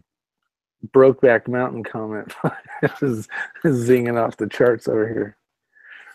Hey, but that's cool. If I can talk, I know some people that have worked there for a while before me, and if I can make the kind of money they're talking about making over there, I'll be very fucking happy. That's all I know. Yeah. Subarus, they had some issues with head gaskets for a lot of years with that Boxster motor. But I mean, honestly, head gaskets are not real hard to change on Subarus. I have a buddy that he can pull an engine. He can pull the complete engine from a Subaru in like under 45 minutes. They're pretty easy to work on. I had one of those in my dune buggy, the Subaru motor. It was a turbocharged one. That thing fucking hauled ass. I think I was in fourth gear probably 3 times the entire time I had that thing. Just because I was in the dunes, so you can't do 100 because the next sand dune's going to be coming up soon. I guess you could. There's people that do it, but Subarus have I think the highest resale value of any other or of any vehicle. Period. Yeah, they're right up there, and they also have like the most amount of vehicles that have been on the road for 10 years still out there. They last forever, essentially. Yeah, you can't find a used Subaru for they're like ridiculous. When I sold my last one, I was going to buy a Forester, and I would find like 2003 model Foresters that had 280,000 miles, and they were still wanting like $6,000 for them. Oh, it's crazy. I've just been kind of familiarizing myself with the inventory there at that lot, and their pre-owned stuff. It's only a couple $1,000s less than buying new, and then we're a year or two old, with only like 30. But still, I mean, that's hardly any depreciation whatsoever. Yeah, I mean, resale value is huge. Oh, what's really nice is for the you have been selected the DRZs, the STIs, and the WRXs. Those all like there is no negotiating those. If you want one, you're paying sticker because they're so in demand. Yeah, I don't know. The Subaru that I remember back in the day, the Brat that had the seats in the back, with the like little mini roll cage kind of deal. I saw one of those the other day. I was like, fuck, like flashback. I was like, sweet. You know what car company I was thinking about that you never? Whatever happened to Isuzu? Remember Isuzu? Yeah, I remember Isuzu and Datsun. You remember the Datsun's Nissan. Subaru Via-Cross? Remember that? Yeah, the one I remember is the Isuzu Trooper. That really crappy like SUV thing they made in the Yeah. 90s. Yeah, square as shit. When I had the best vehicle I've ever owned in my entire life was a Dodge Raider, and Raider. they only imported them from like I think 86 or 87, 88, 89 is the only year they imported them. They imported them from Japan. Dodge did. They're Mitsubishi Monteros, two-door Monteros, and I got one off my neighbor that had it, and I paid them like $500 and watched their dogs for 2 weeks when they're on vacation. And this was like one of the coolest vehicles I've ever had. It had headlight washers on it, so when you went through the mud, you could wash your headlights off. It had an inclinometer in the dash that told you what degree your body was tilting at, like left and right, front and back. Both of the seats were on air shocks. Both of the front seats were on air shocks. It had all of the transfer cases, the front and rear diff were vented up into the cab, so you would, like, if you went through like water, it wouldn't get into your hogsheads. Had limited slip from the factory, front and rear limited slip. I mean, this thing was built to go off road. It was like amazing. And I was young when I got it, and I four-wheeled the hell out of that thing for years. Like, I bet I flipped that thing on its side at least 10 or 12 times. But I hate it now because they're so rare. I should have taken care of it, but I just fucking demolished it.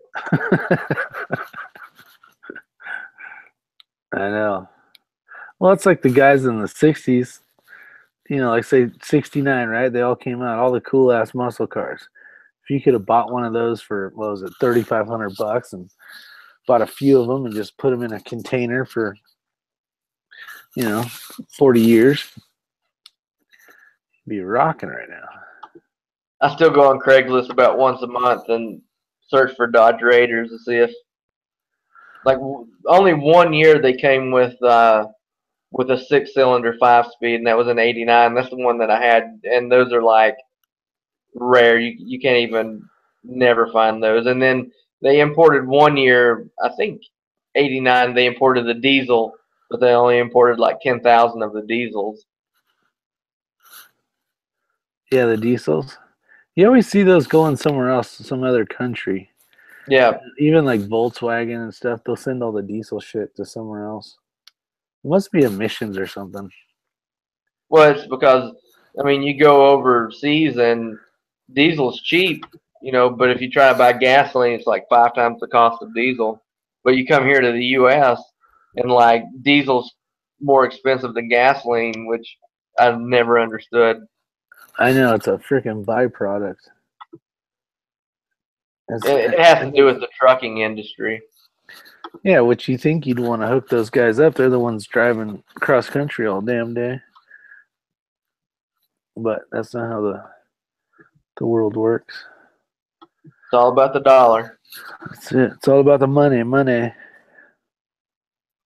you guys got anything else? Well, we're going to get the hell out of here and go to bed. Everybody needs to go to sleep. Diesel tastes better. I'm good if you're good. All right. I have to go back and read. I don't read any of the comments on. I never get on the external chat for some reason. I kind of. That's good. They were talking about your Brokeback Mountain. I figured you didn't like 1911s. You watched Brokeback Mountain and the new one. No, I didn't get your email today, C-Max. And some other shit. So you got some love trolls out there for you now. Yeah, I think 1 out of 2 gay men prefer 1911. It might be 2 out of 2. I don't know. The new census isn't in yet. What are you shooting? What's your pistol of choice? Glock. Yeah, see, I got plenty of those. I got plenty of. Actually, that Infinity is the only 1911 I own right now. I play CV for fun and then Glock for business. There you go. I've seen like people talk shit about Glocks all the time, but if you go to like any IDPA or IPSC, you're going to see a 1911 jam. I don't care. I mean, people running $5,000 and $6,000 1911s. Within one match, one of them's going to have a malfunction. Yeah, that's the same with your Glock. See, I don't mind 1911 fanboys hating on Glocks because it's so apples and oranges. They're two very different things. What really irks the shit out of me is when someone hates on Glock and then goes out and buys like a competing company's Glock clone. Like, Yeah. Yeah. But I own an MP, or I hate Glocks, but I own a 320. It's like, okay, so you own a SIG Glock, or you own a Smith & Wesson Glock, essentially. Yeah. That's what you're telling me.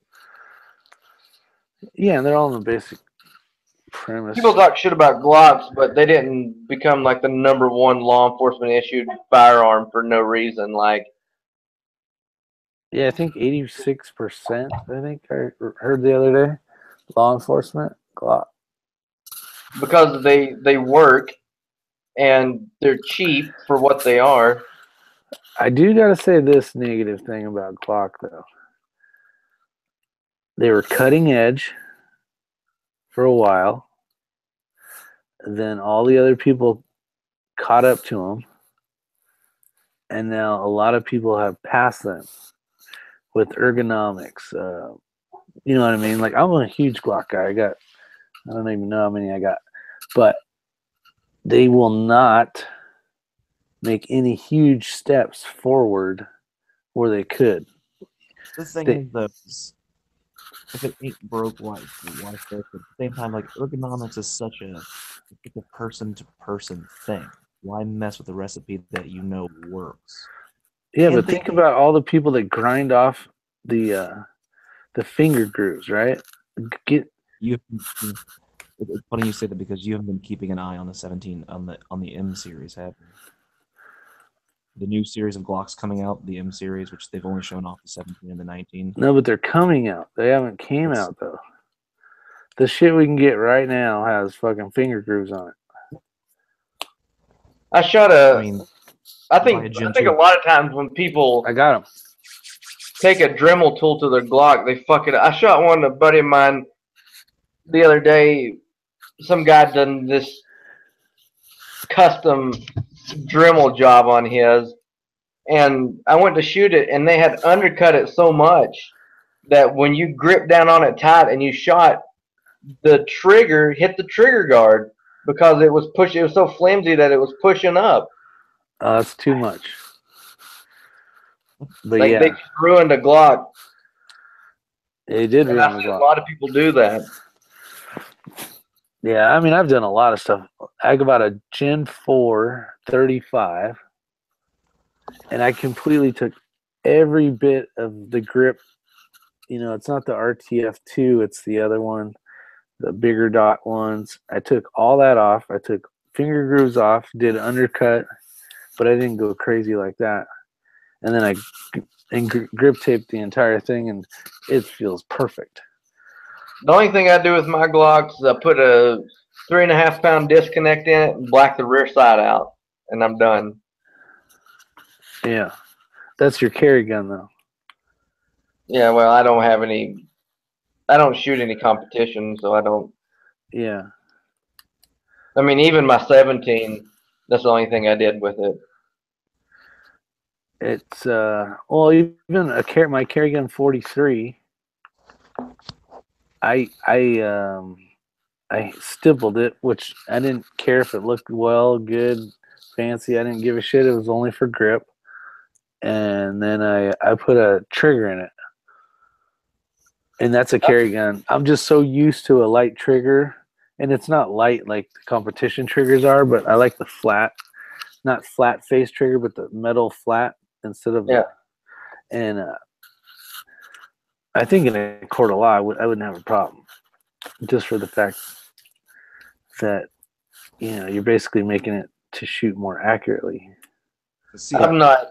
The only thing I've done to my 43, or only thing I did to my 43, is I'm gonna put a trigger job in it.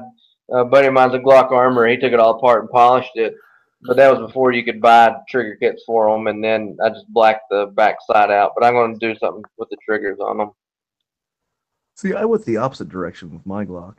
When I got it, it came with brand new night sights on it, and then the guy had it installed, one of those Vickers extended slide stops. I fucking hate extended slide stops, so that thing had to come off immediately because I grip really fucking high, so I tend to ride slide stops.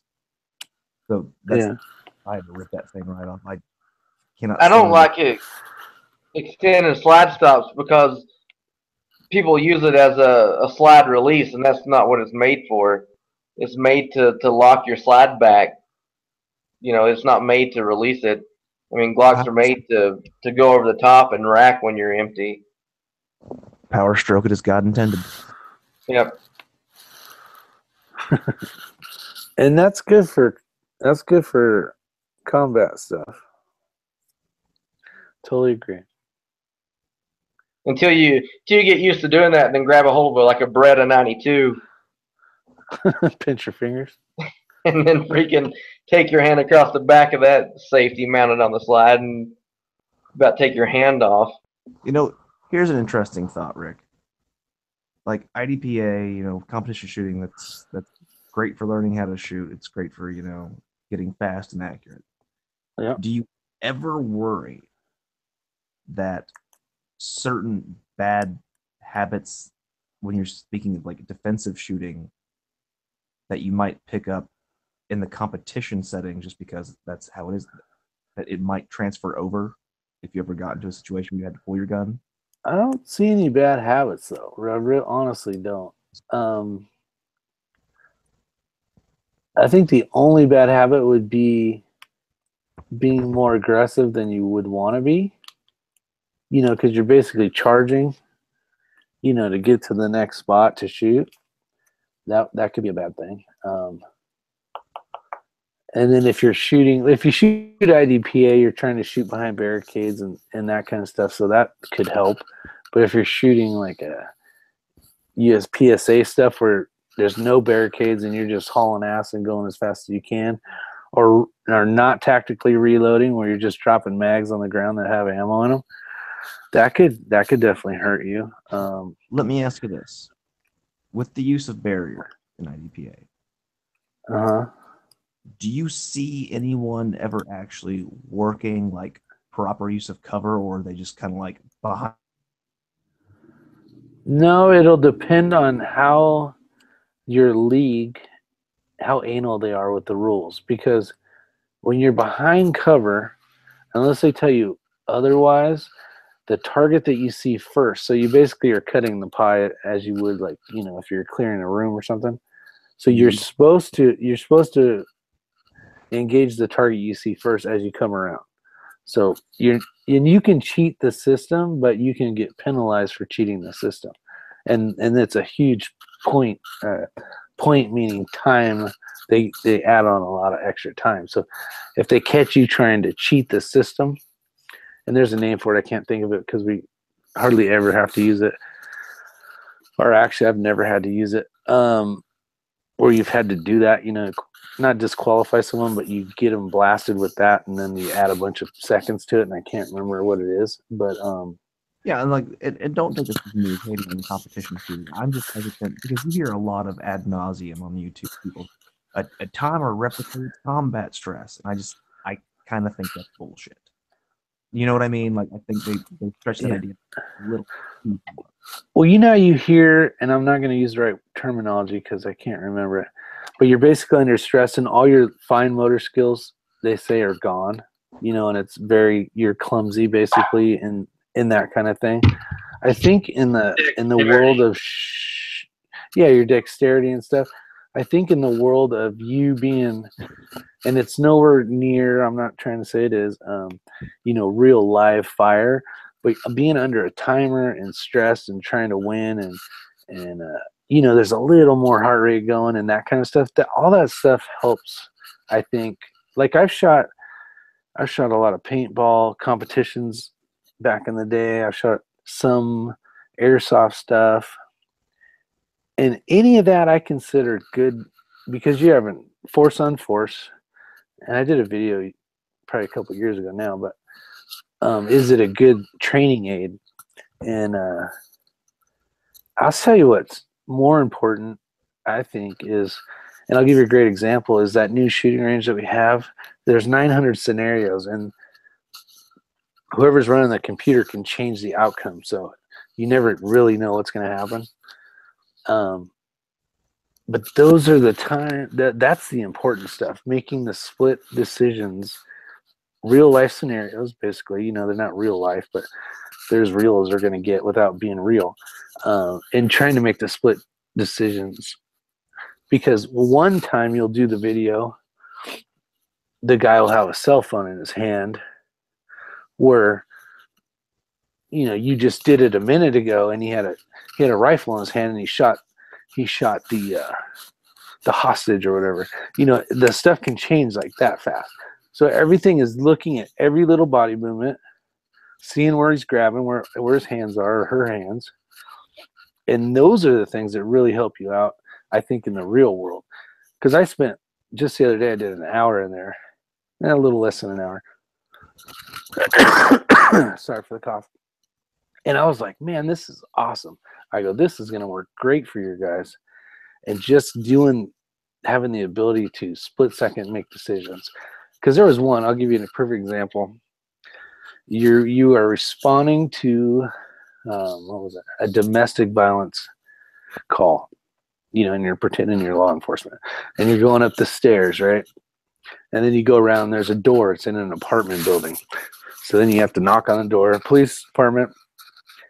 And then depending on what you say and what you do will depend on what the guy wants to do and hit the buttons. So a lady answers the door, and she's wearing like this skimpy top, you know, big old boobs hanging out, basically. Not hanging out, but, you know, nice, pretty lady. And you see the husband or a guy walk off to the left. And the first time I did it, he had a pistol in his hand, a revolver. So I'm like, and you can't like move the lady out of the way or get out of the way or keep going into the room to try to keep your eye on that guy just because it's, you know, a video. But you're basically saying, all right, move out of the way, lady. And you're watching that door. Well, the door, all of a sudden you see a barrel and barely any bit of his head. And then all of a sudden, the lady that's right in front of you, her head just fucking blows up. It just splats. Poof. I was like, holy shit.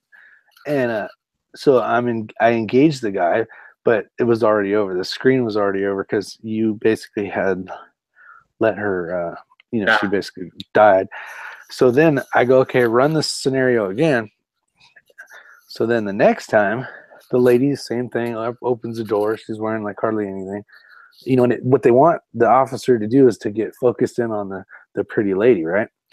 Well, so you see the guy, and this time he has an AR, and he's walking, and it basically just kind of has it in his hand as he's walking back into that room again.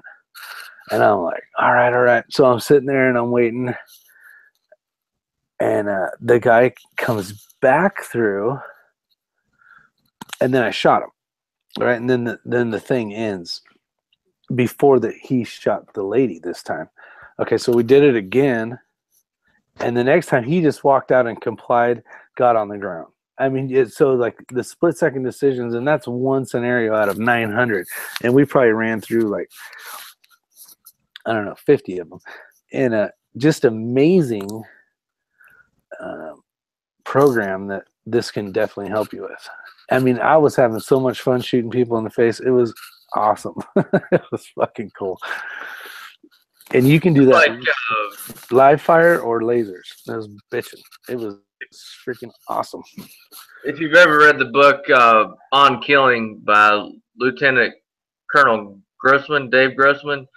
It has a lot of statistics in there, and I don't remember exactly what they were, but the military used to train just shooting round, round black targets, and they had a high rate of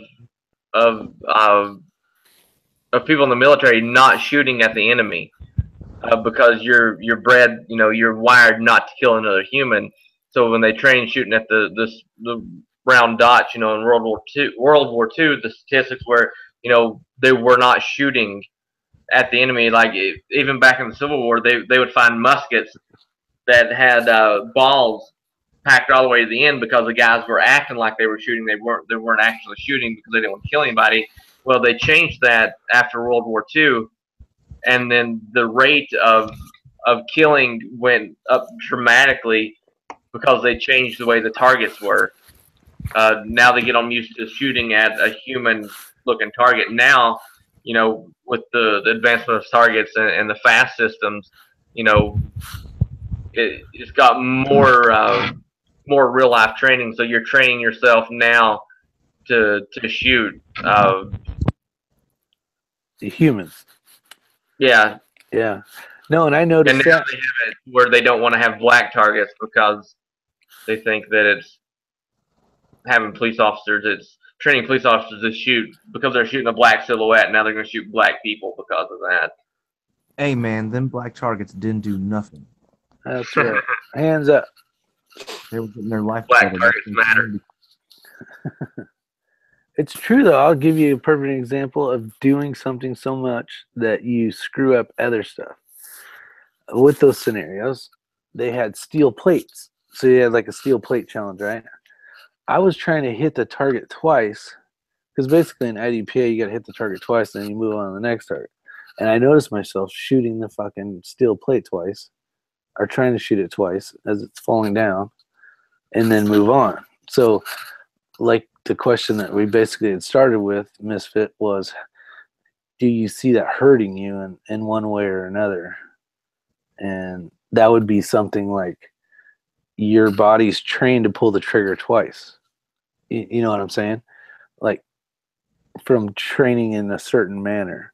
But for self-defense, I mean, what's wrong with shooting the guy twice anyways? Probably shoot him a few more times just because you never know. That's one of the issues I have with training in general in firearms. A lot of people can't go to just a range outside and shoot. They have to shoot inside, and they get so used to when they go to the range. They're shooting a piece of paper, so they draw. They shoot the paper till it's empty. They set the gun down. It comes back in. I mean, they do that continuously. That's the only training they have is shooting that paper.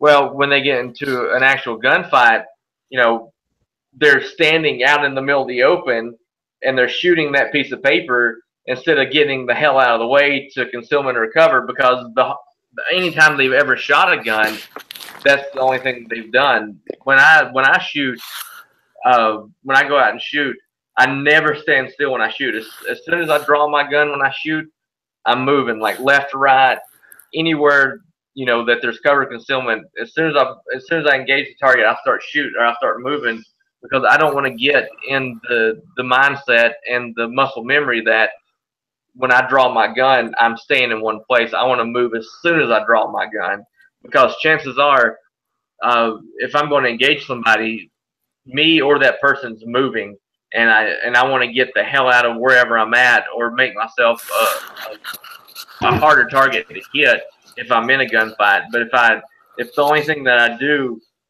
when I shoot guns is stand still and engage a target, it's just like for instance, boxers, like professional boxers, when they get tied up in the ring, they stop fighting because that's their muscle memory. Boxers get tied up and they freeze because that's what they've trained themselves to do, and then the ref breaks them up. And a lot of times, if a boxer gets into a street fight, that one millisecond of hesitation, because the guy doesn't go straight at him, he attacks them and ties them up. that 1 millisecond of that boxer freezing and waiting to get separated, could be the difference between him getting knocked out, or him winning, because all of a sudden his brain stops and they're like, I'm tied up. I need to get broken loose. And it's that 1 millisecond, that drawing that gun and standing still instead of getting the fuck out of the way could be that 1 millisecond of getting shot or winning. Well, that, like you said, that's a good thing, because like at the farm, not this last time, but the year before, there was people there that had never shot and moved.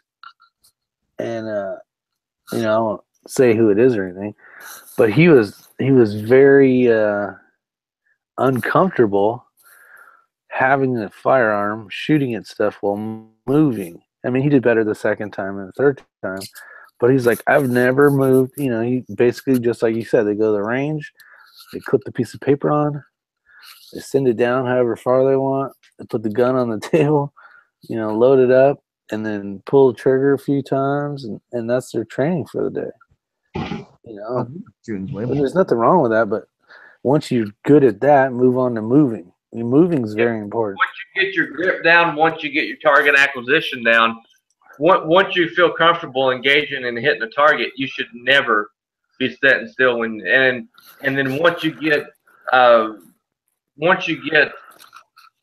comfortable shooting and moving, you should have a target that starts to move, because you think, I'm a good shot, I can shoot, a 2-inch group at 25 yards with a pistol.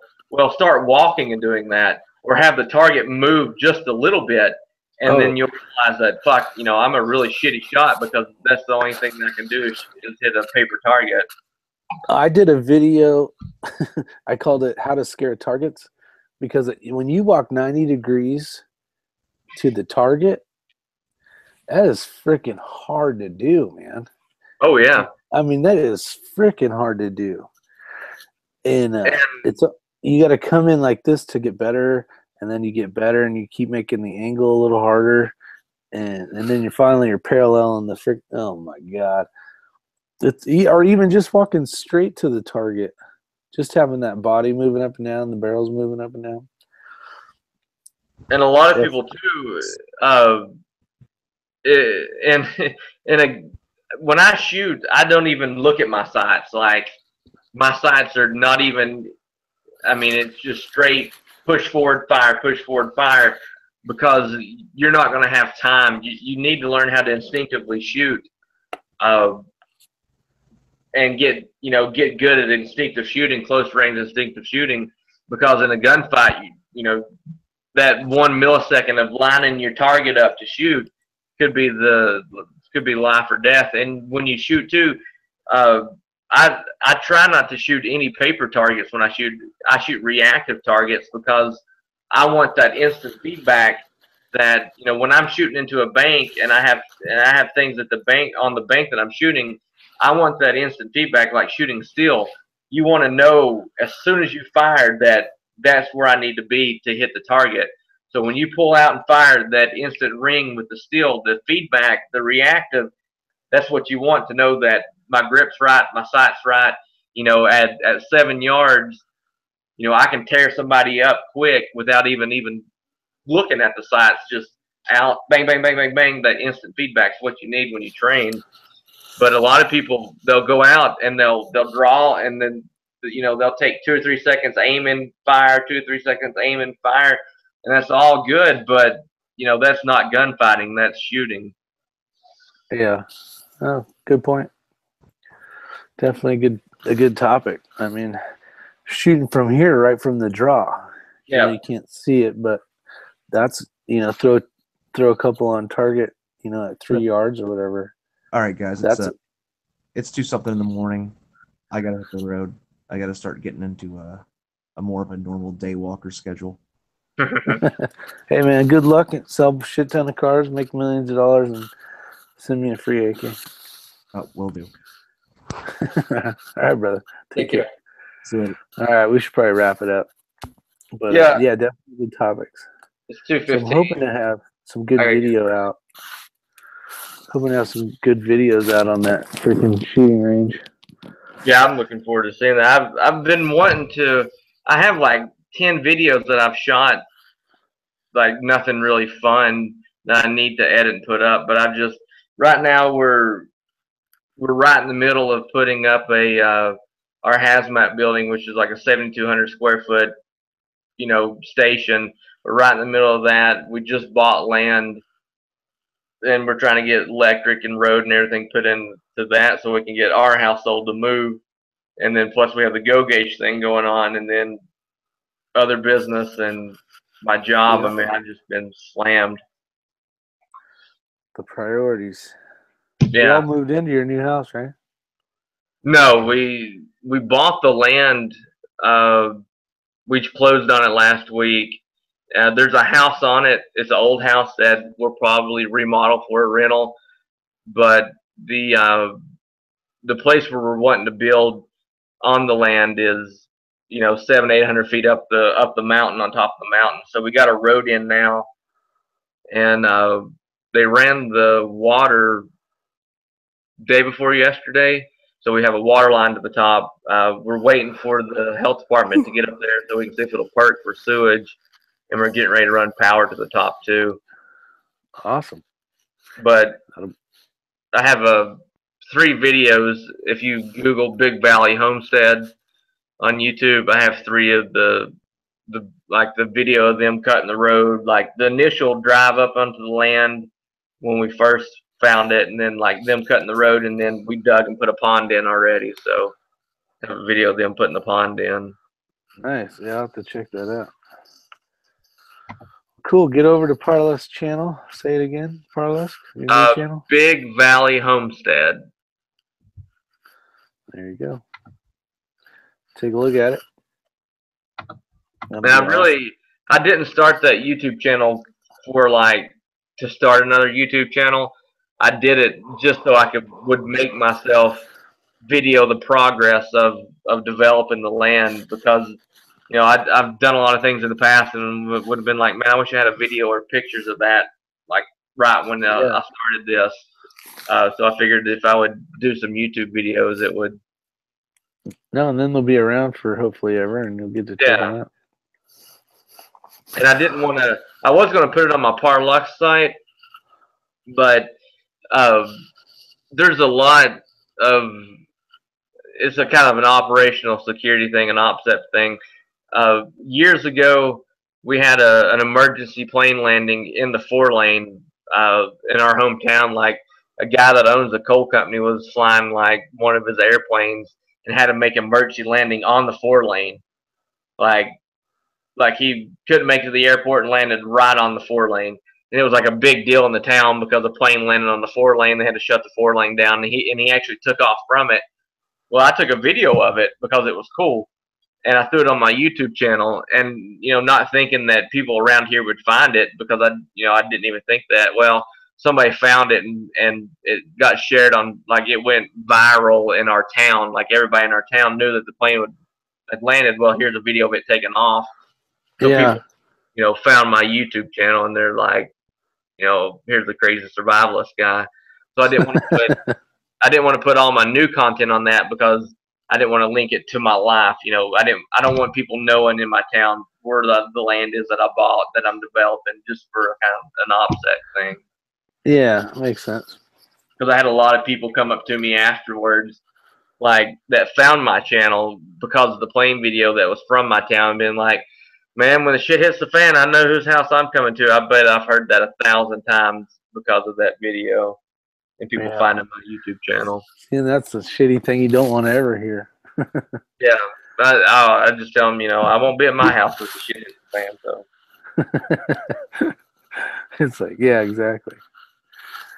What's funny is I did a video on on that gun range a couple months ago or whatever, when I had linked the company that sells it. Well, they had gotten on there, and they're like, "Who's this guy? And how's he videoing?" And the main guy that had ordered the thing, that I know, he's like, "Don't worry about it. I know who this guy is." So it was like a big old deal. It was like 200 emails, I guess, throughout the community. So yeah, you never know who's watching your videos. No. Nope, you sure don't. It That's could be a- your neighbor that's planning on taking your shit when the shit hits the fan. We can have it all. He just has to take the bullets first. Well, All right, brother. Let's get out of here. 2:20 and I still got to take a shower. You stinky bastard. Yeah, I've been working on it. Y'all take care. All right. You guys have a good night. See ya.